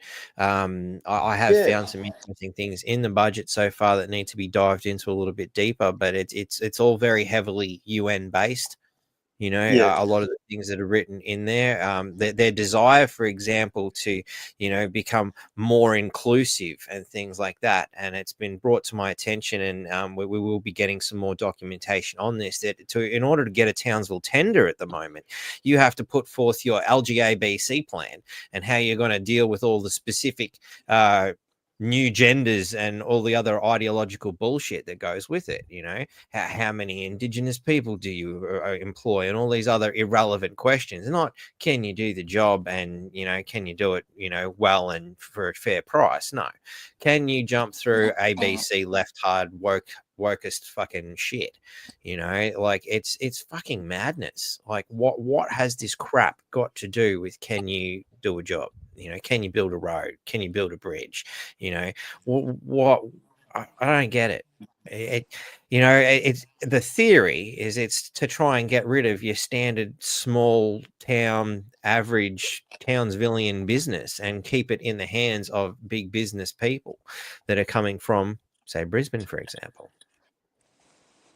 Yeah, well, it's theory. From everything I've heard, is exactly what you just said. It's and I found this when I had my asbestos removal business and I sold it. And I thought, God, every year there's another layer like what you're talking about. And it's as time goes on, there's so much bullshit that goes with it that really you just need a bank of secretaries and give them a job each just to get through all the compliance. The tender process.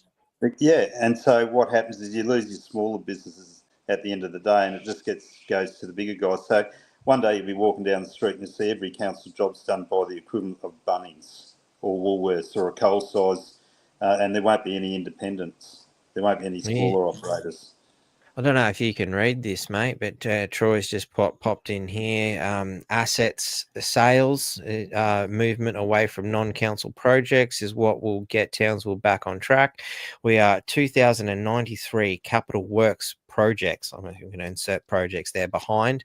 381 million in debt. 480 million in debt through 13 Queensland Treasury loans, which expire in 2044. Yes, Townsville City Council do assist with Japanese funding for Twin City visitors. Well, I've had a gutful. I mean, Christ, Yeah, I don't pay rates to help out fucking Japan. Oh, give me a break. I mean, these guys just beyond belief. Like, I mean, they just do not give a shit about the ratepayers. I mean, I'm just over it. This guy, the CEO, who's her mate's on 770 grand, $1,000 a week rent assistance, $3,300 every fortnight or whatever, down to go and pop in and say hi to the family back on the Gold Coast. And then, you know, all the money that everyone's on. Like, I looked down into that meeting there, the council meeting, and I started adding up roughly what all the wages were. We were looking into that. The councillors and Anne-Marie at the top there, she does a really good job. She's a real control freak, loves it.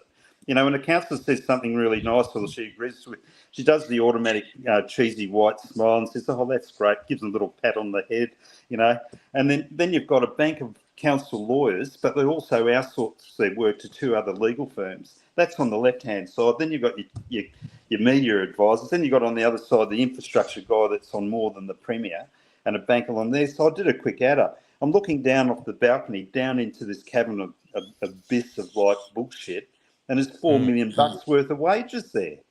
Like, and then we're off to Osaka to go and have some sushi. You know, these guys are in for everything. It's just while the place is flooding out and people are having to 4,000 home, you know, door knock 4,000 places, she's living at high on the hog in Osaka. You know. Yeah. It's just absolute rank and file, absolute bullshit, and they've got no consideration or regards for the ratepayers' hard-earned dollars. And I've got to put this in.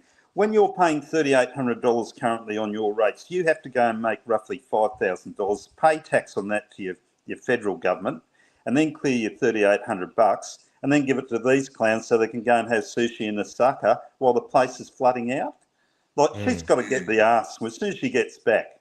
You know, people have got to get to that council meeting.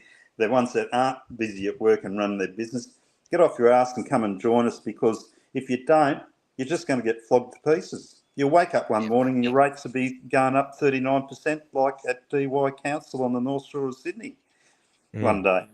But we need the people to start getting involved, and, you know, this council needs to be seriously looked at, and what's transpired in the last year has been absolutely disgraceful. And of course, you know, our mainstream media is just as much to blame as the council for, you know, they're not adequately reporting the real issues here. They're too busy playing stupid fucking political games to have Troy removed because they don't like him. And it's as simple as that. You know, that it's fucking disgraceful. Absolutely. They don't want him there because he was starting to ask questions when he first got in there, going, "Oh, this doesn't look right. What's happened here?" He started. I reckon one of the reasons they don't like him is because he had the time, took the time out to come on this podcast and talk to the people. And here he is again, dropping into our comments. You know, keeping an eye on what people have got to say, listening to the community, and giving us information that we desperately are looking for.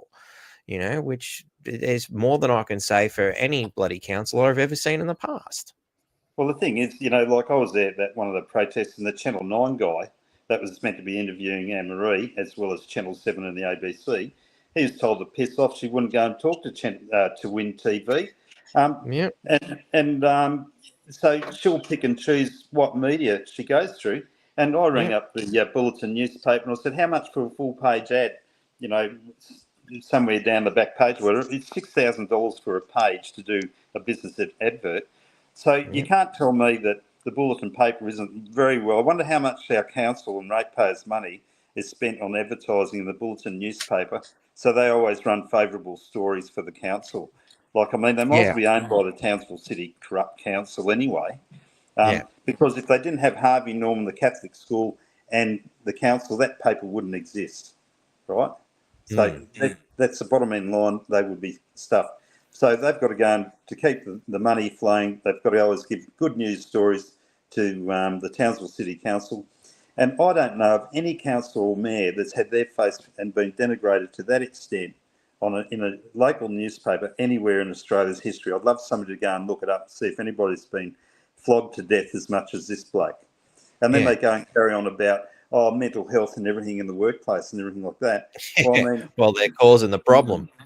Well, I'd hate to work for the council, honestly. I mean, they locked him out of doing his job because he had a clearance certificate about his epilepsy. So the thing is, if you've got epilepsy, the CEO is also a brain surgeon apparently as well, and knows all about epilepsy. Like, good on you, mate, if you're listening to this or somebody. I'll just say shit it off for these guys. They're unreal. So you go and lock somebody out and you spend ratepayers' money once again, because you've got to remember, ratepayers, it's not just rates, it's your bloody money. And the thing is that we're spending money on security guys when we go there to go and do our protests, and we're civil and respectful to the system and everything. So there's 6 of us and they've got 6 security guards. And the youngest one's 60 not out. And then Troy goes to go to work when he's been given the medical clearance, and there's 2 security guys on the front door and 1 on the back, so he can't go to work because he's got epilepsy. Well, tell you what, anyone that's got epilepsy, you want to come down and protest out front because it might be your job next, Yeah. These people are beyond reproach, and the only thing that this Premier can do is go and sack the lot and put them in administration because they're not fit for purpose. Christopher Woolley, they're not fit for purpose, Premier. Well, the big question I have is Christopher Woolley was a former councillor as well. How much is he going to perhaps be interested in protecting things he's done in the council too? Well, how long ago was he there? I can't recall straight off the top. Would you know, Tracy? So I had to shame him on TV to actually get an appointment with him, and that was in 2013 when he was state then. But I do believe he was on our council here at some point, but I don't remember the years. I think he was, I can't remember. He's born and bred Ingham bloke. So he was born in Ingham. But I do know, I do know his office was over there on Nathan Street when I went and seen him in 2013, all about the stolen cars and stuff here. He was also a journalist at Win TV. Oh, this is interesting. Yeah. Yeah, made well, chief of staff of the newsroom in 2 years, and I can guarantee you, it really doesn't take that long to become chief of staff in Win TV in Townsville. Well, I mean, basically, you just have to tolerate the place for about 6 months. It's amazing how the place is a revolving door. And that's exactly the words that were given to me within about a day of being there. Correspondent to the Australian. So, also lectured in journalism at fucking James Cook University, appointed ministerial media advisor to then Howard government in 2003.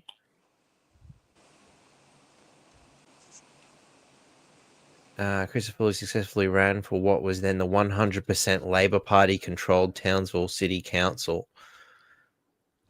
In 2003, he became the youngest person ever elected in council. In 2008, when the Townsville and Thuringowa councils were merged, he stood as a candidate at the first election for the enlarged council. Christopher Woolley made a deal with Les Tyrrell, the former mayor of Thuringowa, to run in partnership for the mayor and deputy mayor positions. Tyrrell won election as mayor and Christopher Woolley as deputy mayor. So he was deputy mayor. There you go. Yeah, he was. He served as deputy mayor until his resignation in 2012 to run for a seat in Queensland Parliament. During his second term on council, he became the chairman of the Townsville City Council Planning Committee.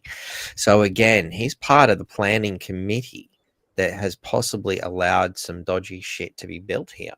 So how much is Christopher Woolley going to go to protect what has transpired here in Townsville that may not be above board?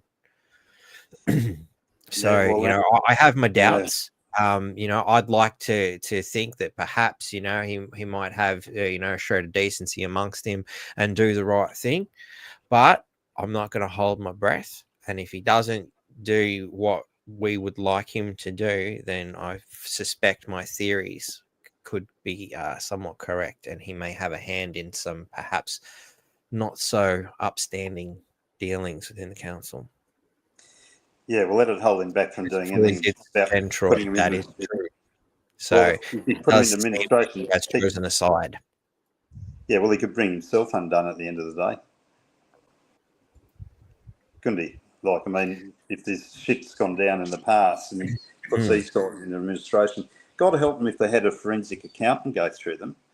Like, I wonder if anyone's had, like somebody's done a fair bit of building work for the council and then they've come and done a little reno on their house or something like that. That's what used to happen in the days gone by. You'd never know, but, there's so much corruption in this council. There's so many backhand deals. There's so many, every time there's something to be done, they get a price for 3 times the amount of what we get a price for a bridge, Yeah. So where's the money going?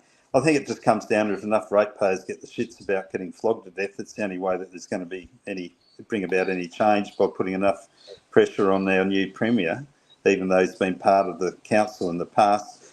He's going to have to grow, some bloody balls and either fix it up, or he's just going to be part of the cover-up. It's going to be one of the two. I think what Troy's posted here is pretty relevant. I think all elected people owe it to the community to be present, something we can't say for our acting mayor. I know I have made mistakes, but I have never hidden. We should be held accountable or step out. Often code of conduct and reputational damage is used as a mechanism for silence. It's coercion, and with so many whistleblowers coming forward, it will come to the surface. Personally, we need to understand the real problems to fix them. Exactly. Couldn't have said it better myself. Yeah, no, he's onto it. Well, thank God we got Troy there, because we wouldn't be getting anywhere with this. Yeah.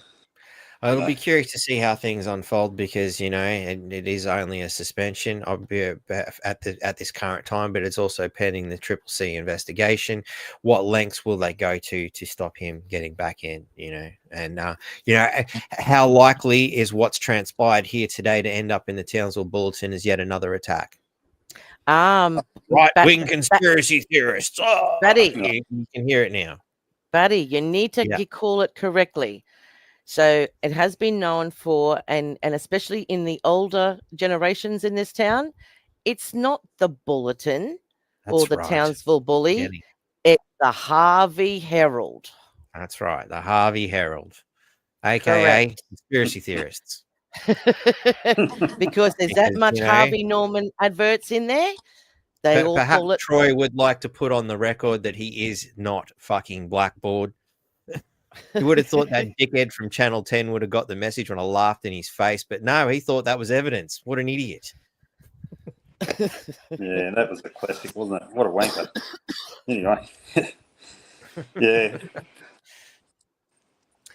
Oh, and just before we go any further too, I'd just like to mention for everybody that is listening out there, so there's the 2 evacuation places that they've set up. One is at the Heatley High School on Fulham Road.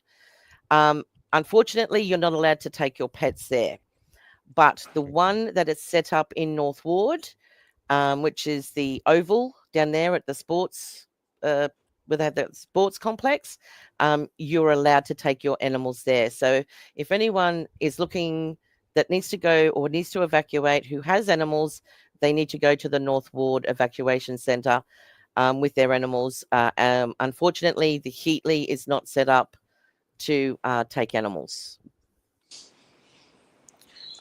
Good information. Thanks for that. Now, we do have a whole bunch of other stuff that I found that's not Townsville flood related, so we might move along. Any final comments, Andrew and Tracy?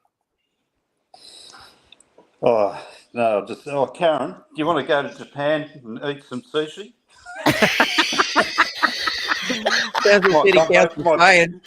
Might bump an old mate over there.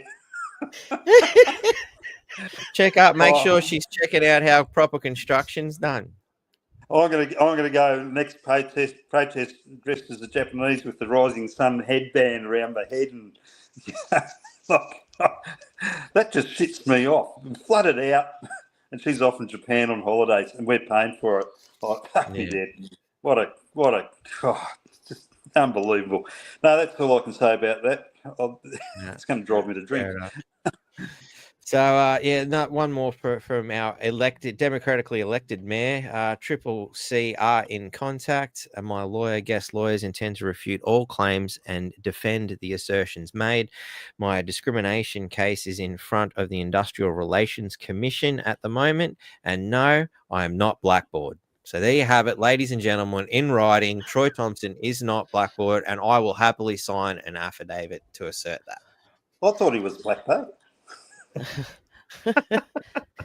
Do have a fellow who's volunteering to come on as cardboard, and I do look forward to cardboard coming on at some point. And there was somebody else who also volunteered to be whiteboard because the Townsville Cookers and Right Wing watch, because they've got nothing better to do than watch my fucking podcast apparently and criticize it.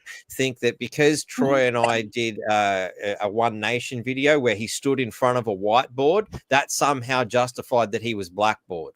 Now, I thought the Townsville Bulletin, the Harvey Herald and Channel 10 were fucking good at coming up with conspiracy theories, but no, the Townsville Cooker page is definitely one step ahead of them on that one. Good for a laugh, that page. You want to see woke stupidity at its finest? Go and have a look. I reckon they're the ones who are buying that plant-based potato salad. Saving the planet because it comes in a plastic wrapper.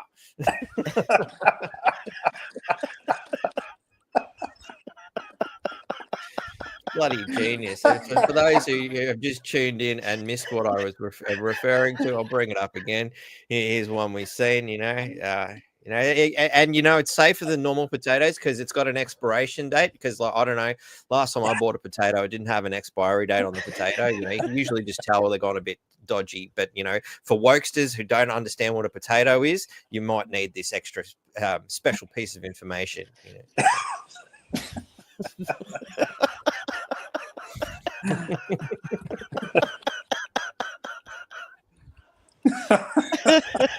There we go. And I did actually promise a bit of a joke. And you know what? No word of a lie. We actually joked about this in Win TV 8 years ago, the rain event.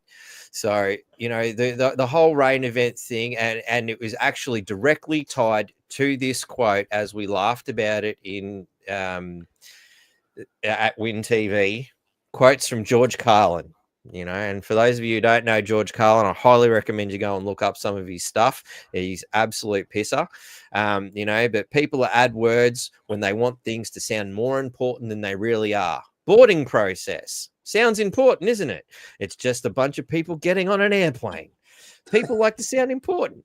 Weathermen on television talk about shower activity. Sounds more important than showers. I even heard one guy on CNN talk about a rain event. I swear to God, he said Louisiana is expecting a rain event. And I thought, holy shit, I hope I can get tickets to that.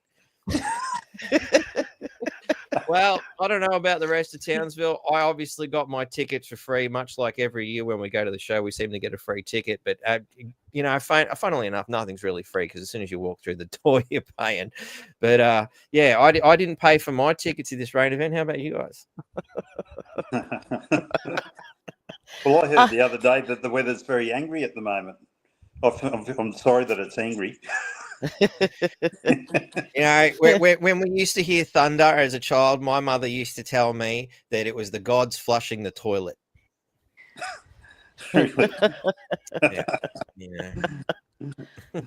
I tried to tell my daughter that, and she was just not having a bar of it. She's like, well, why would they do that? Well, because the toilet was full. Why else would you flush it? Some things just go over little ones' heads, Well, back in my time, it was the gods were angry. Yeah. Having an argument or whatever. It was what I was told when I was a kid. So, yeah. Good old gods. Is there nothing we can't blame them for? Well, what are we going to do? Well, eventually they'll go. They'll disappear eventually. We'll have nothing to talk about. The gods or the council? Oh, the council. I mean, they're full on entertainment, these guys. Let's see, what are we going to have to talk about if we get rid of the council? You know, it could be the end of the North Queensland Freedom Network. Yeah, I know. Just about would. Thunder was God playing his drums. Now, I like that. I like that. Yeah. If I keep sipping, I'll end up as floorboard. Nice work. Love that. That's gold. Very good. Very good. Just as well I'm on the water, I might be on the floor myself. Hey, 1 tequila, 3 tequila floor. Oh. All right. Well, is there anything else you'd like to add, Tracy, before I move into all the amazing things I found online this week? No, I think covered everything I wanted to say. Just for everyone to stay safe out there, and I hope whoever's had to be evacuated is safe and has got to where they need to be and with their animals, because unfortunately a lot of the times their animals get left behind, and then it's people like me and others, and there's a lot of other people in this town that do a lot of animal rescue. I mean, I was up all Friday night. A cat had brought 2 tiny baby little kittens to my back door. So even the animals know that you look after animals. Well, yeah, she bought. Yeah, well, she's been this one. I've been around. I've been trying to catch her for a while, but she's had these babies, and about midnight, she brought these 2 tiny little things to my back door. Obviously, knowing that I'd help out, so I stayed up all night, keeping the 2 smallest ones alive, because they were as cold, and they were just so drenched. So at the minute, they're in my laundry, in a box, out of the rain. But yeah, so it is important that if some people can't take their animals with them, if there's any neighbours or whatever around, even if they can grab the animals, keep them safe for the time, contact all some of the rescue places, because they do suffer. They're also feeling the wet, the cold. Would be going hungry if people aren't home to feed them. So yeah, keep an eye out for because if like I said, if some people have had to evacuate, couldn't take some animals with them, there's going to be a few roaming around or looking for dry places to try and get out of out of this weather. Yeah, no worries. Awesome. All right, well, thanks very much for coming on, guys, and having a yarn. I am gonna go and take the piss out of the rest of the world. So thanks heaps for coming on, Andrew. We'll stay in touch. I'm sure we'll have more news from Magnetic Island in the near future, because I don't see the situation improving much while Anne-Marie Greeny's in power. Well, I'll keep you informed when we go to the next meeting next Saturday. Thanks, mate. We'll talk to you soon. You have a good one, buddy. All right. Cheers, mate. Take care. Bye, Andrew. And thanks heaps, Tracy. Of course, welcome to stick around in the background. If you feel the need to jump in and throw your 2 bobs in, you know how the thing works by now. If not, tech support will jump in and give you a hand. I'll tuck you away there. Thanks heaps for coming in and giving us a bit of a practical Townsvillian insight to what's going on here. Oh, Troy's just put up one final one: is stay safe all as well. Yep, definitely. Stay safe. If it's flooded, don't fucking go into it. Thankfully, we just had a very tragic story shared to us by Janine, who thankfully nearly drowned. Or sorry, I'll rephrase that. Thankfully didn't drown, as they, the driver attempted to go into some floodwaters, and they didn't pan out so well. So don't be stupid. These waters are raging. Do not go into them. Stay, the best. And again, I don't understand why there's so many people out in the road. Like, seriously, I'm just watching them all fly past my house. I'm like, what the fuck are you all doing? I haven't left the house in days. The gout's probably helping, but, unless you need to go out, people, why? It's dangerous. Don't do it. Well, you get a lot of sightseers, Batty. They like to, roam around, especially in their 4-wheel drives. So we've had a lot of problem that over the years, especially here, like in a lot of the low-lying streets. So they'll go through, and of course they're pushing the water. It's bowing out and going into the homes. It's caused problem here for a long time. They've always been calling out for people: if you don't need to be on the road, stay off it, stay at home. But of Yep. course, like I said, you're going to get the sightseers. They want to see how deep it is. They want to see where the water is. Human curiosity, maybe call it. But they want to There's have a look. plenty of photos on Facebook, I know. we don't need to go out in it, look, here's an example. You can go to Everything Townsville, and people, put some shit out yesterday of Yep. people enjoying the wet weather. Yeah, not everybody's having a bad time. That's true. That's one example. You can go to Everything Townsville and find lots of things. There's also the towns, the North Queensland Weather Watch. They've got plenty of photos here of what's going on at the moment. So by all means, why go? You can go sightseeing from your lounge room or your bedroom or your office. Wherever you've got the internet, and we can see there's the Ross River Black and Gleason's weirs. So there's somewhere in there. There's a weir. Mm-hmm. So that'd be the one up in Douglas. Yeah, that's some lovely shots of the parks there. I'm pretty sure there's a pavement underneath this street light here. Yeah, there it is. Yep. Yeah. We've got quite a few photos of. There's the Gleason weir a bit further down. Normally that's quite a bit of a drop. Mm. Yeah, so there's plenty of photos out there that you can find online. You don't need to go driving around staring things up. Now, apparently somebody's died in the Queensland flood disaster. Which is sad. Yeah, they were looking for a woman over there near Castletown. She was in that water. Beside it, they had boats out looking for her, like the guys out there. I'm not sure if they found her or not, and I don't even know if that's the same story. But yeah, so we can find out. It's just one click away. Townsville floods evacuation orders for some suburbs. There's 600 millimeters plus of rain a day on the way. We did have a bit of a laugh last week as the Harvey Herald, actually I'll bring it up again, said there was going to be 300 meters. Maybe they weren't too far off in the end. So yep. let's just bring the Harvey Herald up, and their astounding ability to get factual information out to the people. 300 meters of rain, so they predicted last week. Maybe they, in their errors, they got it right. Who knows? But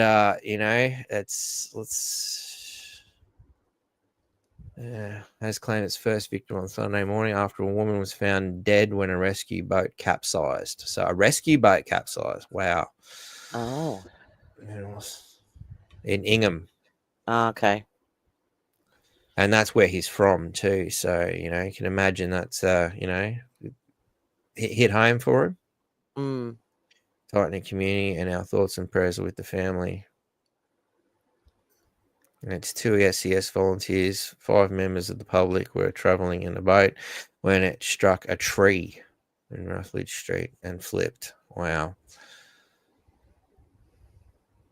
So yeah, try to avoid getting in a situation where you need to be rescued, ladies and gentlemen. If it's looking bad, get out. Yeah, apparently it could be worse than 2019. We'll see. Hopefully it isn't. Here's our current flood maps. Black areas, you should not be there. Purple areas, get ready. Thankfully, we're not quite in the purple area just yet. I am. I'm in the pink. I'm in the pink zone. Yeah, not good. Well, let's everyone's fingers crossed. Let's get some positive vibes, meditation, prayers, whatever works for you. Going to hopefully subside this disaster, ladies and gentlemen. It's not good. So anyway, All right. I'll let you tuck yourself away if you're done. But I thought it was interesting while we're talking about weather that Angus cattle were killed by a lightning strike in a Tenterfield farm. So it's not something you expect to see every day. No. But, I thought it was interesting the way it was reported, though, because there's a point here where they said that the people were not expecting it. I'd like to know who is expecting their cattle to get fucking struck by lightning myself. That's the mainstream media's reporting for you. Oh, look at them. Yeah, poor cattle. So Mm. the tree doesn't look too bad. Apparently, it got struck and it's gone through to the cattle afterwards. But Yeah, it would have. Yeah, see, highest point would have gone straight down to the earth where they were standing. Yeah.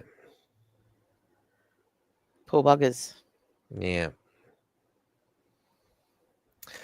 So yeah, whether get you anywhere anyhow. So but anyway, another North Queensland story: halt prescription of puberty blockers for minors. Now again, it's interesting. Do they give puberty blockers to people who are not going through puberty, who hence are not minors? I don't know. Like to me, it seems like a ridiculous statement. Like who else would you give puberty blockers to? In fact, I mean, ultimately, why would you? But look, that's another petition that I'm sure people would be interested to put their name to. So I'll chuck that one in the comments, and I'll put it on Telegram as well for those who can't access the comments for whatever reason.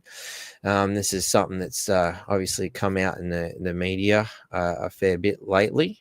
Where is it? I didn't get a chance to put this in order either. There it is.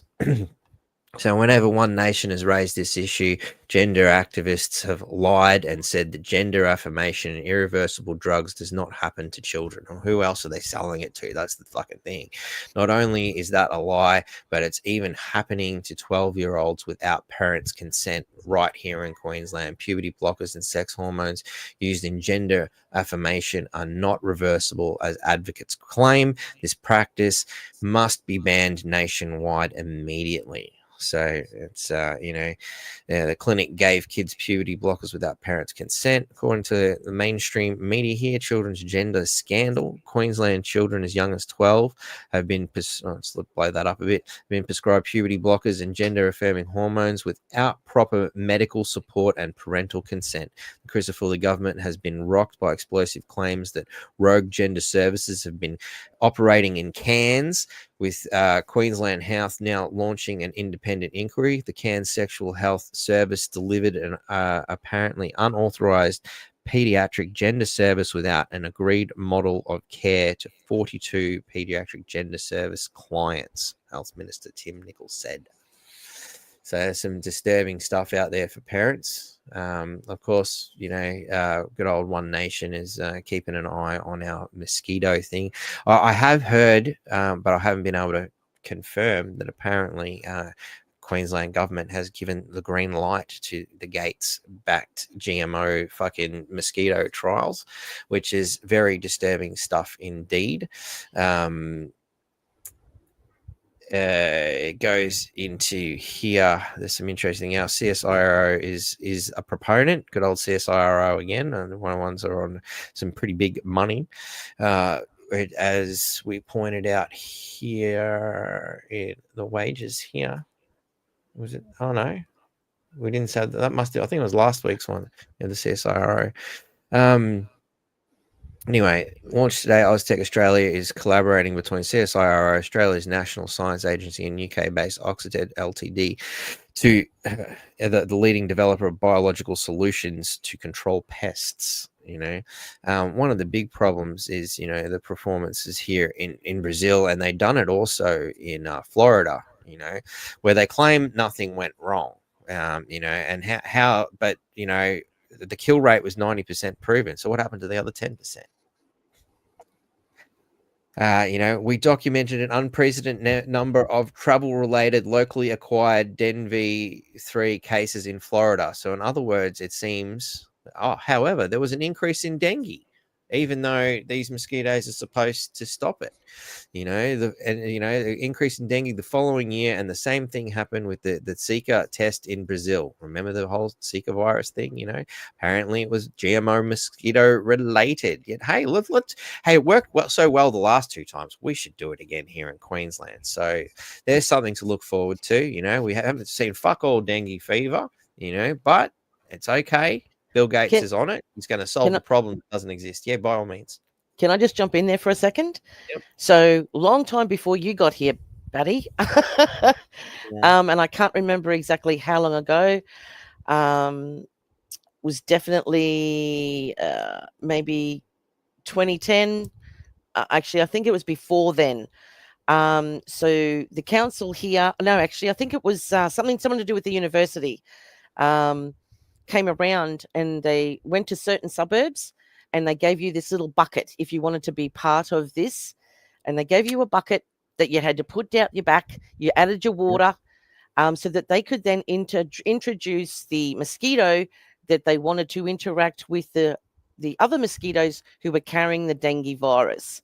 So they were going to breed out these mosquitoes that were carrying the dengue, right? Yeah. So that was done here way back then. All around town, different suburbs all did that. I've spoke to a few different people now who all took part of all of that. Now, I've worked in pathology for a long time. And you were seeing, dengue, and you were seeing, Ross River, Barmer's Forest. They're all mosquito-borne viruses. But then all of a sudden, you just didn't see. I didn't see the patients coming in with dengue anymore. They would run the test for it, but a lot of them were not diagnosed for it. So I just wanted to just to say that in saying this and bringing this back in, a certain project was already done way back then to get rid of that dengue virus. Yeah. I do recall when the first year I moved up here, I was quite concerned to hear that they'd already done that kind of thing. And I'm like, holy shit, I just moved in a place where they've got these released these already altered mosquitoes. So again, why do they need to do it again if it's already been done? Well, that's my question too. I would like to know why. And being as that we've had the numbers drop with dengue fever in this town after all that.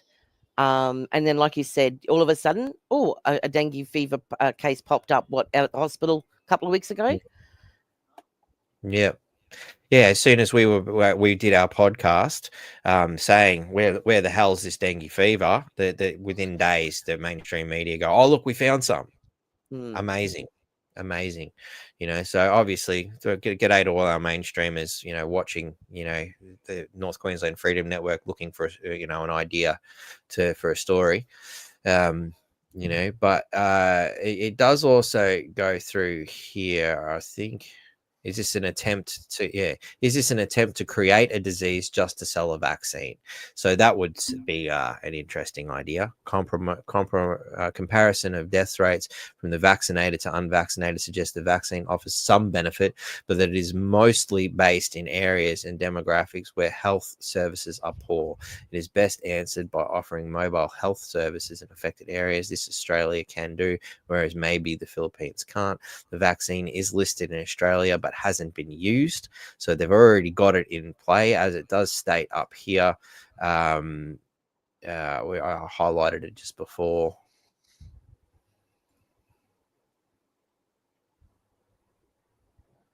Well, go back in time where I highlighted it, because I did find it. It's in here somewhere where TGA has already got it all sorted, but it's said it here anyway. The Philippines incident was the last known use of the vaccine, and the victim's court case is still underway, given Sanofi. So again, while the court case is underway, quick, get it out before anybody realizes it's bad, So I dare say this might be a lady passed away in Ingham, SES, but yeah. Thanks, Troy. The mRNA version of the vaccine was trialed and rejected in 2014 because it didn't work. It's not an attempt to feed work to Pfizer's new mRNA factories. in Australia. There are new vaccines coming through, but they have the same problem, making the disease worse in people who have had it before. So, you know, this whole vaccine industry is probably the cause of what's going on here. That's the assertion that's being made here by One Nation. So disturbing stuff indeed, disturbing stuff. You know, and again, it's, you know, so this is the video here that I was talking about, which was related to our jovial far right joke earlier. The Englishman and an Irishman and a Scotsman go into a pub, clearly a far right meeting, and they are all arrested. So I got that from the comments here in this video posted by Elon. Give me a second to bring the video file in. Might give me a brief moment to quickly drop some of this water into its appropriate location too. So, oh, we're in the wrong folder. That's last week's. We need this week's stuff. So here is the video from Dublin, but I come to Mayo every weekend. But I wanted to talk about what the situation is like where I live, because you have not seen what is coming yet, and I have. Where I live is about 85% foreign nationals. I can walk down the street on any given day, walk into the supermarket, and I don't hear an Irish conversation. I hear foreign people everywhere. My child is one of 30 children in her class, and she's the only Irish child. She came home crying from school a few weeks ago because she doesn't understand what any of her friends are saying. The children revert back to their own languages when they're not being taught. She literally cannot understand the conversations around her. But when Halloween came around there a few months ago, last year she was allowed to dress up. Sorry, the year before last she was allowed to dress up. This year she wasn't allowed to dress up. And when I asked the school why, they said they didn't want to offend people. But I don't go for a walk around the park during the day with my child anymore. I have a big dog and I don't go for a walk by myself anymore. I very rarely leave my house because where I live is so unsafe. And that is the reality that you're facing if you don't make a stand. And I understand it's really, really hard to, you know, be called names and all of these things. But you have to stand up on behalf of your children and the future of the country. The country's going to, the landscape of this country is changing completely. And if you're okay with that, fine, but I'm not okay with that. I'm not okay with that for my child. Please, please put your children first and your country first, and just don't care what anyone else thinks.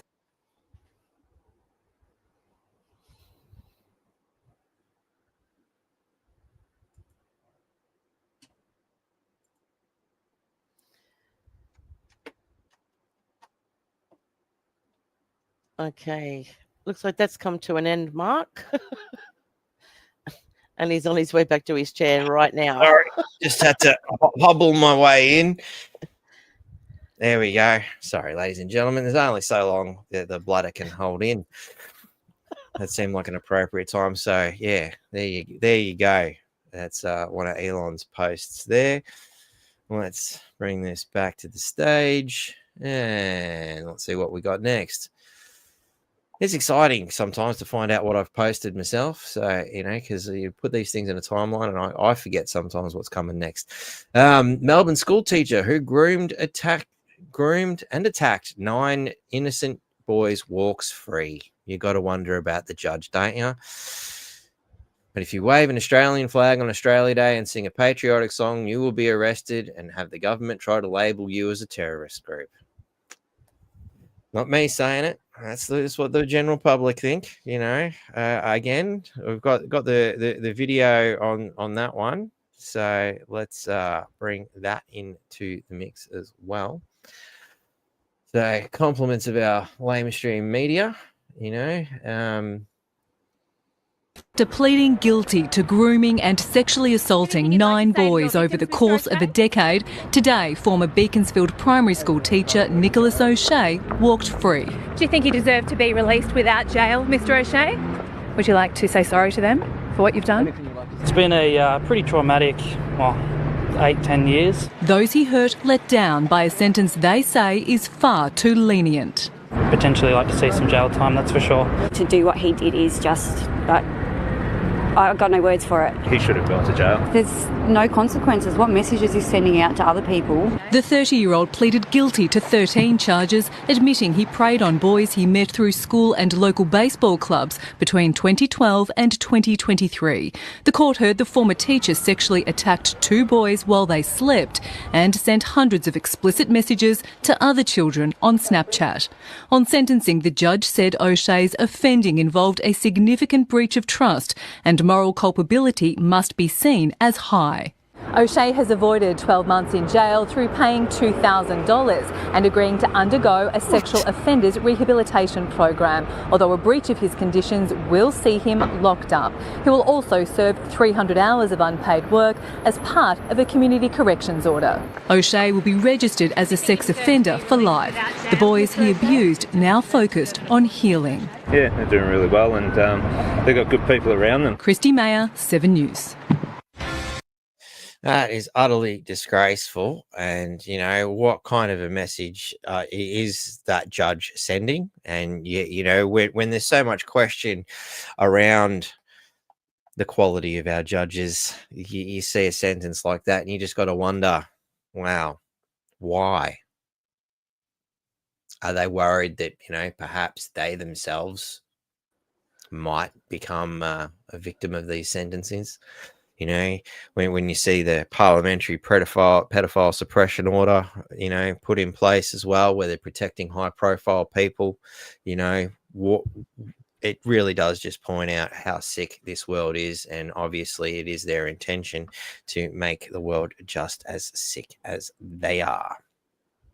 At least that's my theory on the whole situation. So, speaking of which, Labor's cost of living crisis is hurting Australians. Actually, what I really wanted to get to was the comments, but because I've had to reset this, I didn't get a chance to log back in. And you can't see the comments without logging back in. So bear with me a second as I get that happening. You know what? We might just chuck a quick video in while we wait for that logging in. So I'll bring this one forward. So this fella here, Will Shackle, I just found, doing a bit of a browse yesterday. So apparently they had an event, with Grace Stagg, who is a nuclear engineer and former Miss America in Morwell, was a massive failure. The only issue is it hadn't happened yet. So let's quickly have a look at that video for a second of what old mate had to say.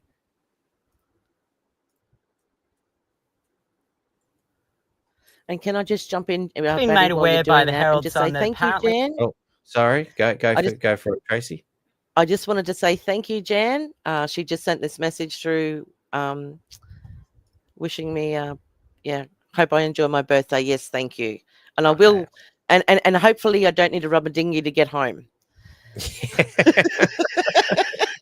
you need a rubber dinghy to get home, there's a good chance you might not want to go. So, but I've got a kayak there you can have a lend of if need be. Yeah, mate, that'll do just as long as I can get across the Ross River. Yeah, nice. Well, I don't know if I'd take the kayak down the Ross River at the moment. You might find yourself out in the middle of the ocean. So. Right, so this is what old mate had to say about the wonders of the Herald Sun. So I've just been made aware by the Herald Sun that apparently our event in Morwell was a massive failure. The funny thing is we're in Melbourne at the moment. We haven't even been to Morwell. So thank you to the Herald Sun. Apparently it was a PR stunt. Former Miss America Grace Stanky fails to win over Morwell with pro-nuclear pitch. The only issue is she actually hasn't made that pitch at all. It goes to show what we're dealing with in this nuclear debate. Funny article from the Herald Sun. Astounding stuff. Like, it just never ceases to amaze me, the lengths they go to push their narrative that they even fucked it up. And let me see, where is it? Yeah, here it is. Here is their article. that they presented here, where they called it the PR stunt, and you can see it's February the 1st, you know, but the event is scheduled for the 2nd. Information evening, February the 2nd. Huh? So, I mean, I managed to find that in about a couple of minutes. Clearly, it was a bit too hard for the Herald Sun to get their dates right, and they conjured up a bullshit story, you know. So, you know, but look, I'd never even heard of this, so I want to thank the Herald Sun for bringing it to my attention with their shoddy attempt at journalism. And let's have a listen to what this young lady has to say. Nuclear. What do you think of? I'm guessing you think of bombs or Chernobyl. What do you think of when I say radiation treatments? I think of my dad sitting right over there who survived cancer twice thanks to this nuclear-based technology.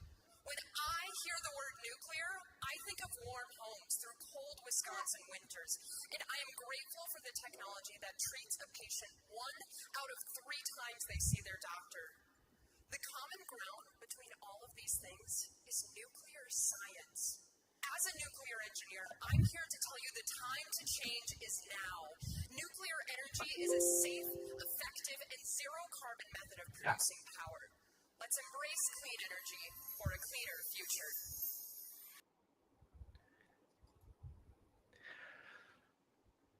These things are just not going fast enough, long enough. I need a longer video so I can get this in. Damn you, camera, for not working when I wanted it to. Oh, God. A disaster. This is all going pear-shaped on me.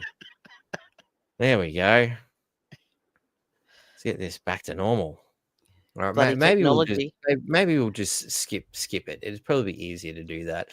You know, we'll move along. We do have a time restraint because I've got to get through this in half an hour. So let's stop. No, not that one. One thing goes wrong and then it's a cascading effect. Look at this. All right. Okay. So good old Senator Jared Rennick. It just wouldn't be a podcast without the good senator making an appearance on the podcast. You know, he's kind enough to say good day whenever he pops into town. So I've always got time for Mr. Jared Rennick. Peter Dutton has shut down his Nationals counterpart's suggestion that Australia should lean into the gender debate after Donald Trump's executive order rejecting recognition of transgender people in the United States. On Thursday morning, David Littleproud, leader of the coalition's junior party, the Nationals, said Australia must also consider the issue of gender in light of Donald Trump's executive order declaring there were only 2 recognized genders under the biological reality of sex. I think there's elements of this that come to the core principle of protecting women, particularly in things like sport, you know, particularly in combatant sports such as the UFC and stuff where, you know, bone density makes a big difference, you know. You think about it, particularly when you get to the professional echelons, a young woman puts her heart and soul into it and is trying to get to the top. And then someone of transgender comes across and because he's physically stronger, rips away that hard work and that opportunity that has been put in front of them. I couldn't agree more. You know, why can't the coalition protect women in sport and women in change rooms? What are they afraid of? Pandering to the left on these woke issues shows why you can't trust the Liberals if they win government. Excuse me. People First will not allow biological males to use female toilets or play in women's sports. It's that simple. Vote People First, number 1. So, you know, it's good that he's stepped away, and it's another shining example of how the Liberal Party continue to lose the best of them. They've already lost wonderful people like George Christensen and a couple of others whose name escapes me at the moment.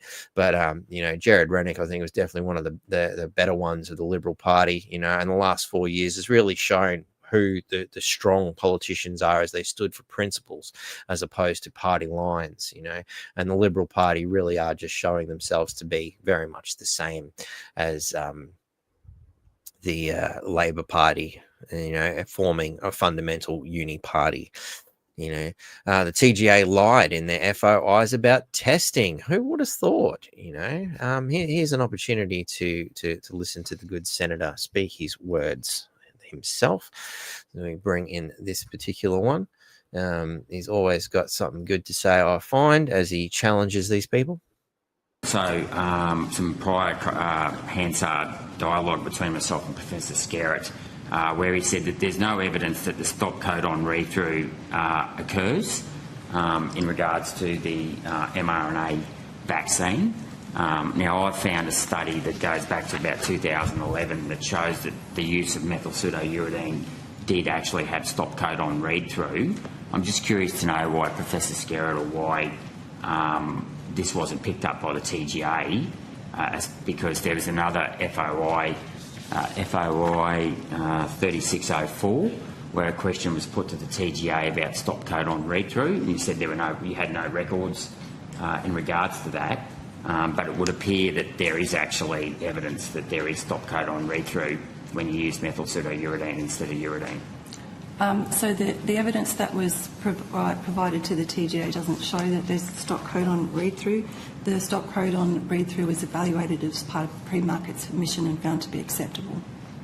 Okay, because I'm happy to table this document here that says stop code through, there was similar levels of stop codon read-through, and this was done, I remember, 2020, so this was just prior to, 2015. So this was a study done in 2020. I'm just asking why the TGA wouldn't have been aware of the stop codon read-through risk and why it didn't address this FOI. As I think Dr. Kerr has just indicated, Senator, we were aware of the nature of the stop codon function, stop codon read-through. I think you cited FOI 3390 document 11, is that correct? Yes. That's not to do with stop codon read-through, this FOI 3604. Yeah, but I just also would highlight that in question on notice SQ 24000236, you did ask the question, why did Pfizer feel the need to insert 3 stop codons and do the stop codons work for methyl pseudouridine, and we responded to that and we provided. Yeah, I know you did, and now I've subsequently found a study that says that stop codon read-through does occur. So Professor Skerritt said there was no evidence that it did occur, and I've actually... So there you go. Desperately trying to cover their tracks yet again. Where were we?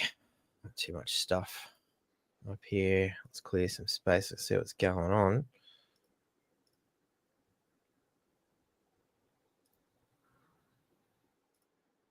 I thought I paused for a second there. So, going back to the old Miss America, there is a Nuclear for Australia website as well. If you go back far enough, you'll find that we did, Oliver and I did a video a little while back. I'm just trying to find it myself. Regarding the issue of wind farms. So I believe it was called Wind Farms, a Man-Made Disaster. Let me see, page 8. Here it is. Yeah, Wind Farms, a Man-Made Disaster. We posted 2 years ago, where we actually had an environmental scientist come in and say that nuclear is actually a hell of a lot safer than it used to be, and is probably a better way to go through. I also have here a 1,000-page document that goes into state basically that it is one of the better options too, and that wind and solar they're just not cutting it. They're never going to be able to cut it.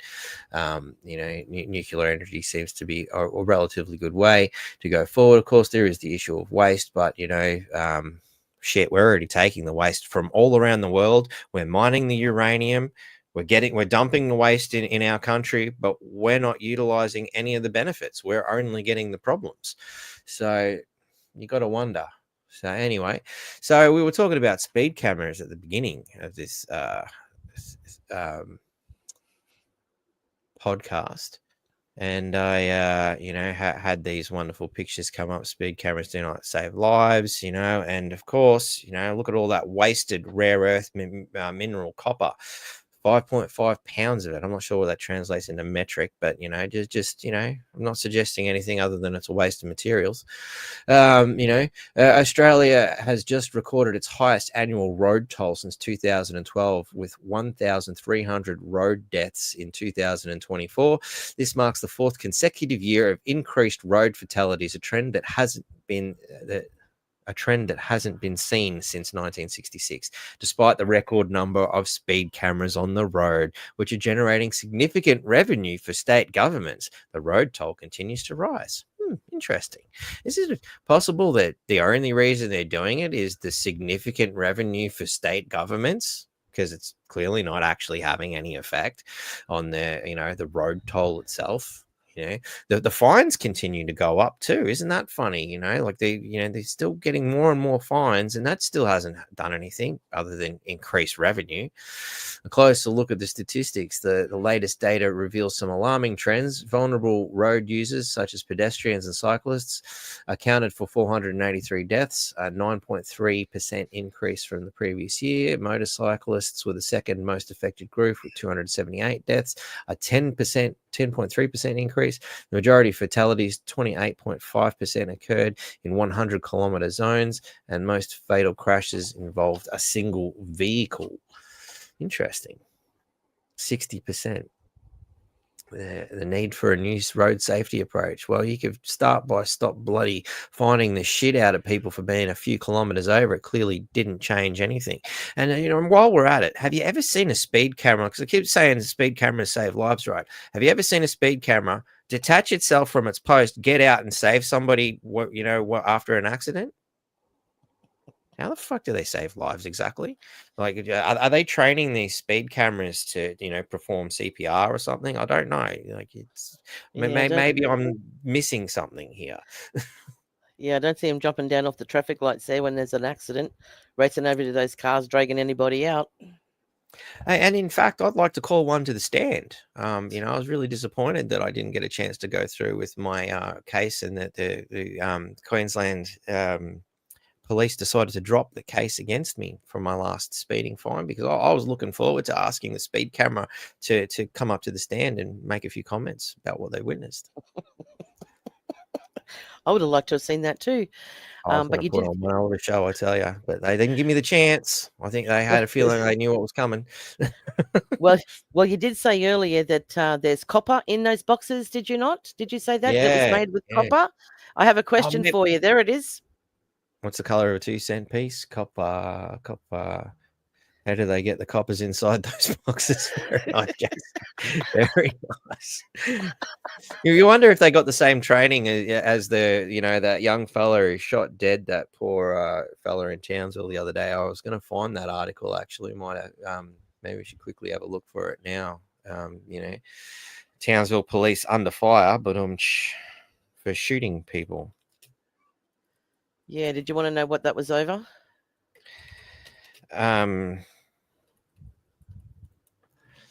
Yeah, go for it. Knife-wielding man, 26, in Townsville. Yep. What does that paper say? I haven't seen it. Oh, this is Sky News. He allegedly threatened to stab officers during a mental health incident and refused to comply with commands. So, a 26-year-old man brandishing a knife has been shot dead by police in Townsville, the suburb of Mount Louisa. Chief Superintendent Chris Lawson said police were called to a home on Payne Street just after midnight on Sunday following reports of a mental health incident. We were called to a mental health incident at the address. When police arrived, the man advanced towards them holding a knife. Police attempted to utilize a taser to disarm the man. However, this was ineffective. As a result, he was shot. Police performed immediate first aid and tried to render assistance. Unfortunately, passed away. I heard he was shot several times. It wasn't just, one click of the gun. So what I got to hear was can you remember when they shot that the bloke over there in Mount Louisa? He was wielding a cane knife. Yeah. Can you remember that? Yep. Yeah, I remember cane that. knife or machete or something like that over there. So the intel I got was because they moved, that family was moved out of there. And from what I heard, this guy is either related, either a family member or close friend or something. Because apparently, from what I heard, he was heard to say about how they took that guy's life. Then, as far as, an eye for an eye, more or less. Yeah. Yeah. And probably did have some mental health issues, unfortunately. But yeah, because that other fellow was killed over there in Mount Louisa as well, remember? Yeah. He was shot. Mm. And it always seems to be rookie cops that are doing this. But of course, why do we have so many rookie cops and no, older, well-trained, more experienced coppers working with them? Because they lost them all. Correct. So, yeah, there we go. Where were we before I got sidetracked again when we're talking about the color of a 2-cent piece? Oh, yeah, talking about the copper. Yeah. Coppers in Yeah, your right. cameras. Yeah, so yeah, all that copper, So there you have it, ladies and gentlemen. These things. The conclusion is the rising road toll in Australia is a concern that requires immediate attention. We need to move away from the sole focus on speed cameras and towards a more comprehensive approach to road safety. Working together and using data to inform our decisions, we can create safer roads for everyone. So, ultimately, I'm more than happy for them to get away from speed cameras because all I see that as robbing people blind, and, you want to find people for speeding. Let's make sure it's actually speeding. 3 kilometers is bullshit. I think it should be capped at 10 Ks at least, give or take a few here. Like, seriously, some of these speed limits are ridiculously slow as it is. And, some studies have actually proven that driving slower creates more problems because you're not as alert when you're, daydreaming your way through a very slow speed zone. This is an interesting one. So obviously this is back from March 28, 2023, but it bears relevance to what's to come. Elon takes a shot at Bill Gates in ongoing feud, saying that Microsoft founder's understanding of AI is limited. He I think that pretty much sums it all up. Straight away, Bill Gates doesn't quite comprehend what's going on. And it goes into the conflict of issues and, points of view and whatnot. But things have heated up again as times move forward. Elon Musk calls for a boycott of Bill Gates' Microsoft Corporation in November, which is interesting because the suggestion in this article is that a boycott of some sort might actually, be good for humanity, because we have too many big companies dictating what's going on. Recent calls to boycott Microsoft, co-founded by Bill Gates, has ignited a significant conversation with the tech community and beyond, highlighting the complexities of modern corporate ethics and consumer behavior. Musk, known for his outspoken, willing to change established norms, has raised concerns about Microsoft's practices, which is concerns actually that have been going along for a long time since Microsoft released Windows 10, and Microsoft also removed its testing staff and made you the test product. So that's why they were so happy to give away Microsoft Windows 10, was because they wanted to get it into people's computers a lot more, for gathering of information. There is some serious concerns about Windows 10. There are some remedies out there. Look into it yourself. I've dug through my Windows 10 and removed a lot of spyware by listening to the former testing staff, who are also very not happy, obviously, because they're former staff. But they pointed out that yes, Windows 10 is spying on you, and that's how they get their information. You need to personally go through the settings and remove certain elements, and of course by default when you install Windows 10, all the biometrics are available, such as keyloggers, which is something developed by hackers and people who make viruses and stuff. Come up with keyloggers to get your password. You know, if you're creating intellectual property, such as you know, you're a writer, for instance, this is a great concern. You know, Musk's remarks resonate with the public sentiment that demands for more accountability and transparency from companies that have immense control over daily life. His criticisms are rooted in the belief that large corporations can stifle innovation and competition, making it difficult for smaller businesses to thrive. So it's kind of a corporate communism in a sense, you know. By urging a boycott, Musk is not only challenging Microsoft, but also advocating for broader re-evaluation of the ethical responsibilities that come with such significant influence. You know, and we can see that sort of really bearing down on things such as Facebook, who are now starting to turn around and go, we're going to go back to freedom, but we're still waiting for you to restore Cafe Lockdown's page. Facebook, thanks for that. That'd be really good to get that back after a 10-year ban was placed on Cafe Lockdown for no real good reason, other than obviously it didn't go along with the standards. You know, a load of crap.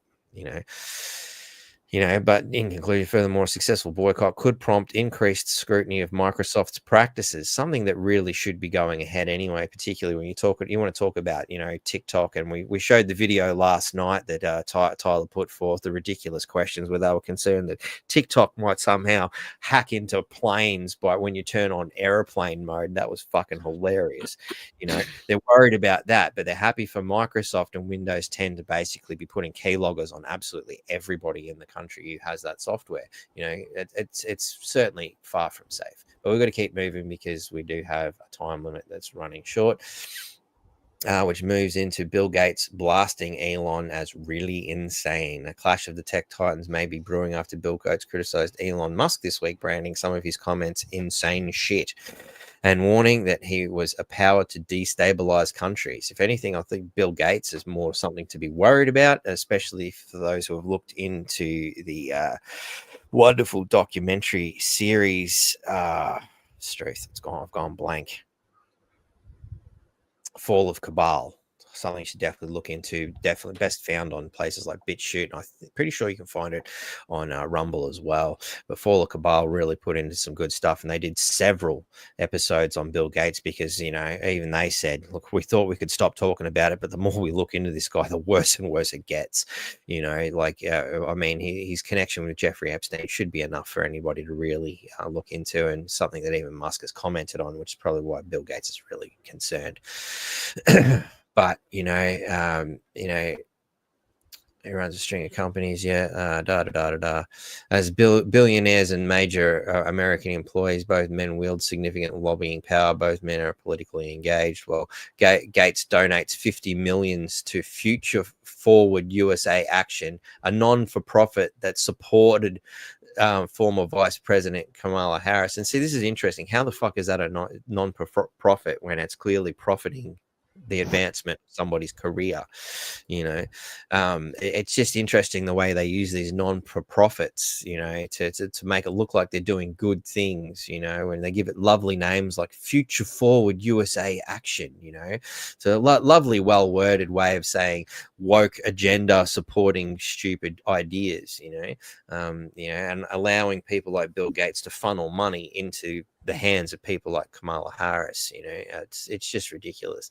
You know, Musk has campaigned for a change by supporting right-wing movements. Again, you know, they just can't help but attack. You know, they notice they don't say Bill Gates supports left-wing movements.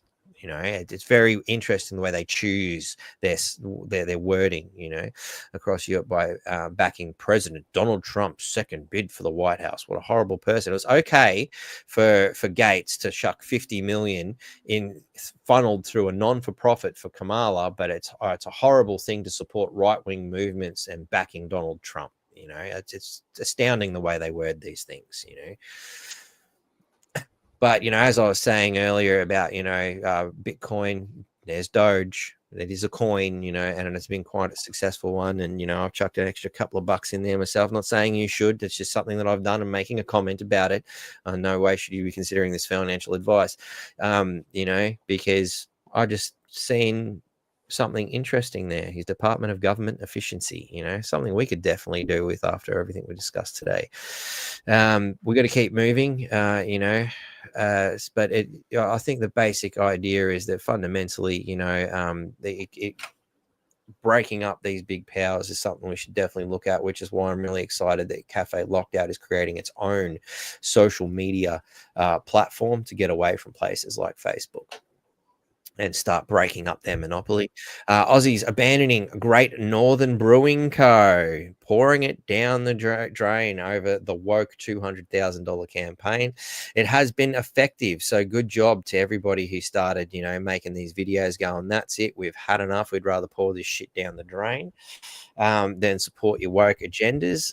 Fundamentally, they were saying that they were going to make match donations up to $200,000 when customers donated to the Foundation of National Parks and Wildlife. The brewer, which focuses heavily on outdoor activities in its marketing, had planned to run the campaign until the end of March, but it was paused on Tuesday amid outrage from customers. So good work to everybody who Bud Lighted this beer brand here in Australia. National parks often charge entry and camping fees and have more restrictions than state forests. And this is the problem, more and more restrictions on national assets. And we've all had enough of this woke, we're protecting the environment, but what we're really doing is milking the public for every last penny.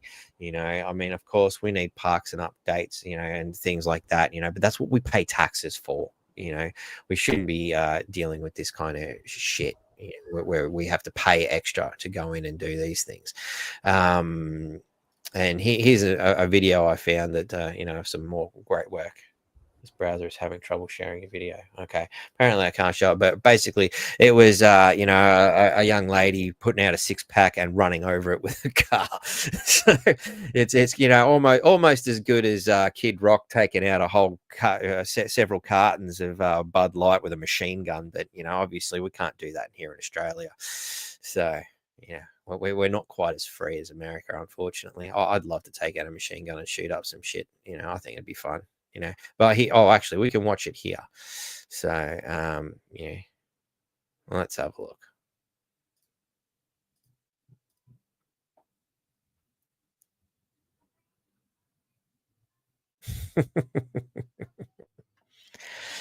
So well done, Australia. It's amazing what a little bit of people power can do. And when you attack their money, it's amazing how quick they change their tune. So there you have it. Good work. What else have we got here? We are rapidly running out of time.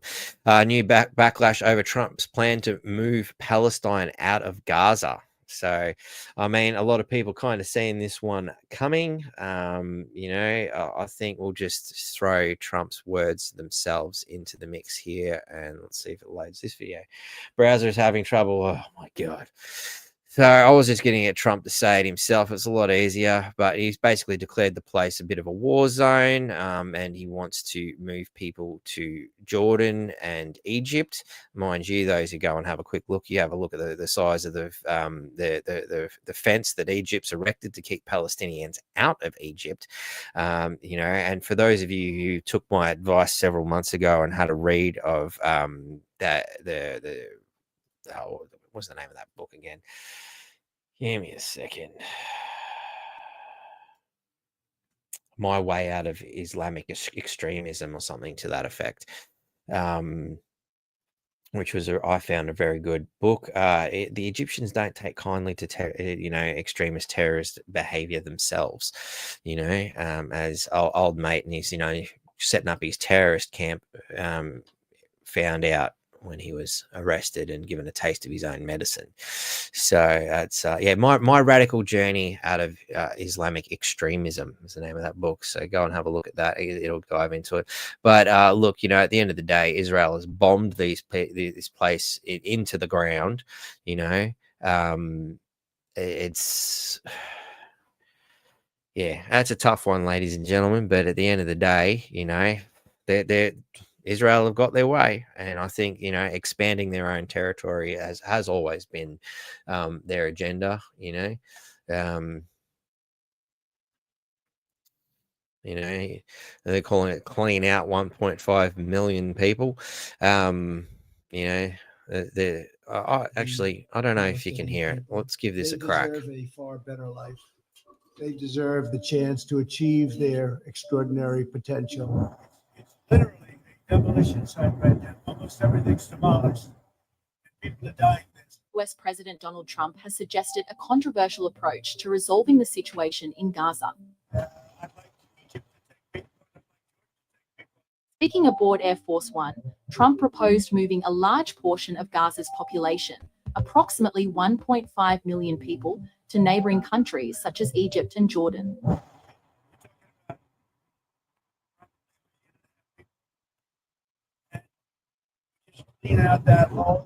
Trump revealed he had already spoken with Jordan's King Abdullah II and planned to speak with Egypt's President Abdel Fattah el-Sisi to discuss the idea further.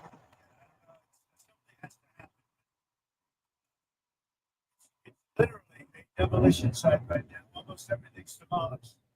And people are dying there. So I'd rather get involved with some of the Arab nations and build housing in a different location where they can maybe live in peace. Gaza has faced devastating impacts from a 15-month war with Israel, which has left much of its infrastructure demolished and displaced nearly all of its 2.3 million residents.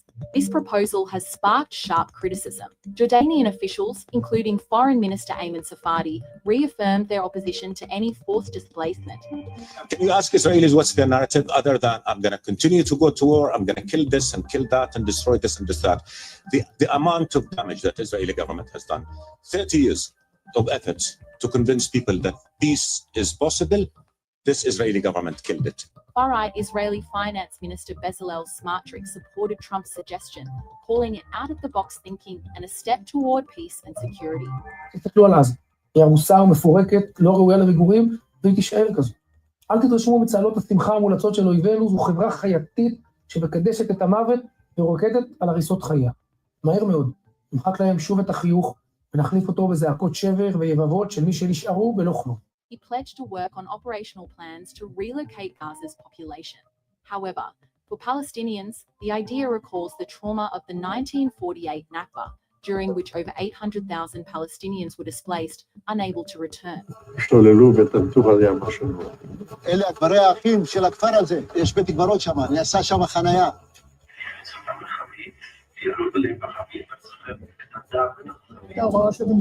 לגרש את האנשים משם.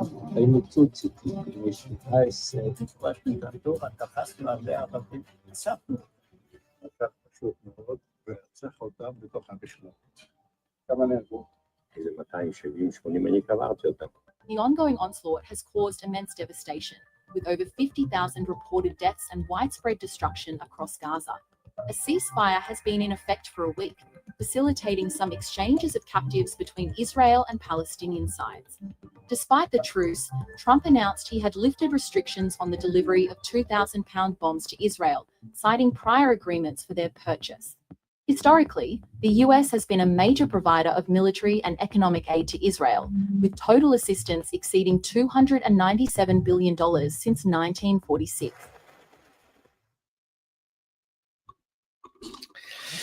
There you have it. Well, while Israel is blowing them up, you know, other nations are expected to take them in, but you know, astoundingly, so far, none of the other Muslim nations have taken them in. We're supposed to, though, and now they're all protesting in our streets, carrying on. Go figure. So anyway, you know, so some more of the wonderful people that you know, Albo let out. Suspected former Apex gang member among growing number of released detainees charged with criminal offences. Is anyone actually surprised about this? Like, I mean, here's another wonderful, you know, example of, you know, bringing the wrong kind of people into our country, you know, and it's interesting that Trump expects to send these people to Jordan and Egypt while he's deporting people from his own country too. I can't even begin to try and fucking make sense of this madness. We've got to sift through this pretty quick. We did the Chris a fully thing before. Oh, yeah, Rainmaking Control Act of 1967. Let's never forget that one. We're going to bring that up as many times as we need to. New electricity meters can add up to $800 to power bill. You know, of course, everybody who suggested smart meters that are being rapidly rolled out to allegedly, you know, in the push to slash carbon emissions could be enabling a ripoff. No shit. You know, apparently the tinfoil hat wearers were bloody onto it again. Look out. You know, I'm glad we fought that off, you know, and, you know, congratulations to everybody else who had the good sense to say, fuck off, we're not having that shit. You know, that the New South Wales Independent Pricing and Regulatory Commission has found demand tariffs can add up to $800 a year to annual bills to consumers have high use during the late afternoon or early evening. So there you are, being penalized straight away as if you couldn't see this coming.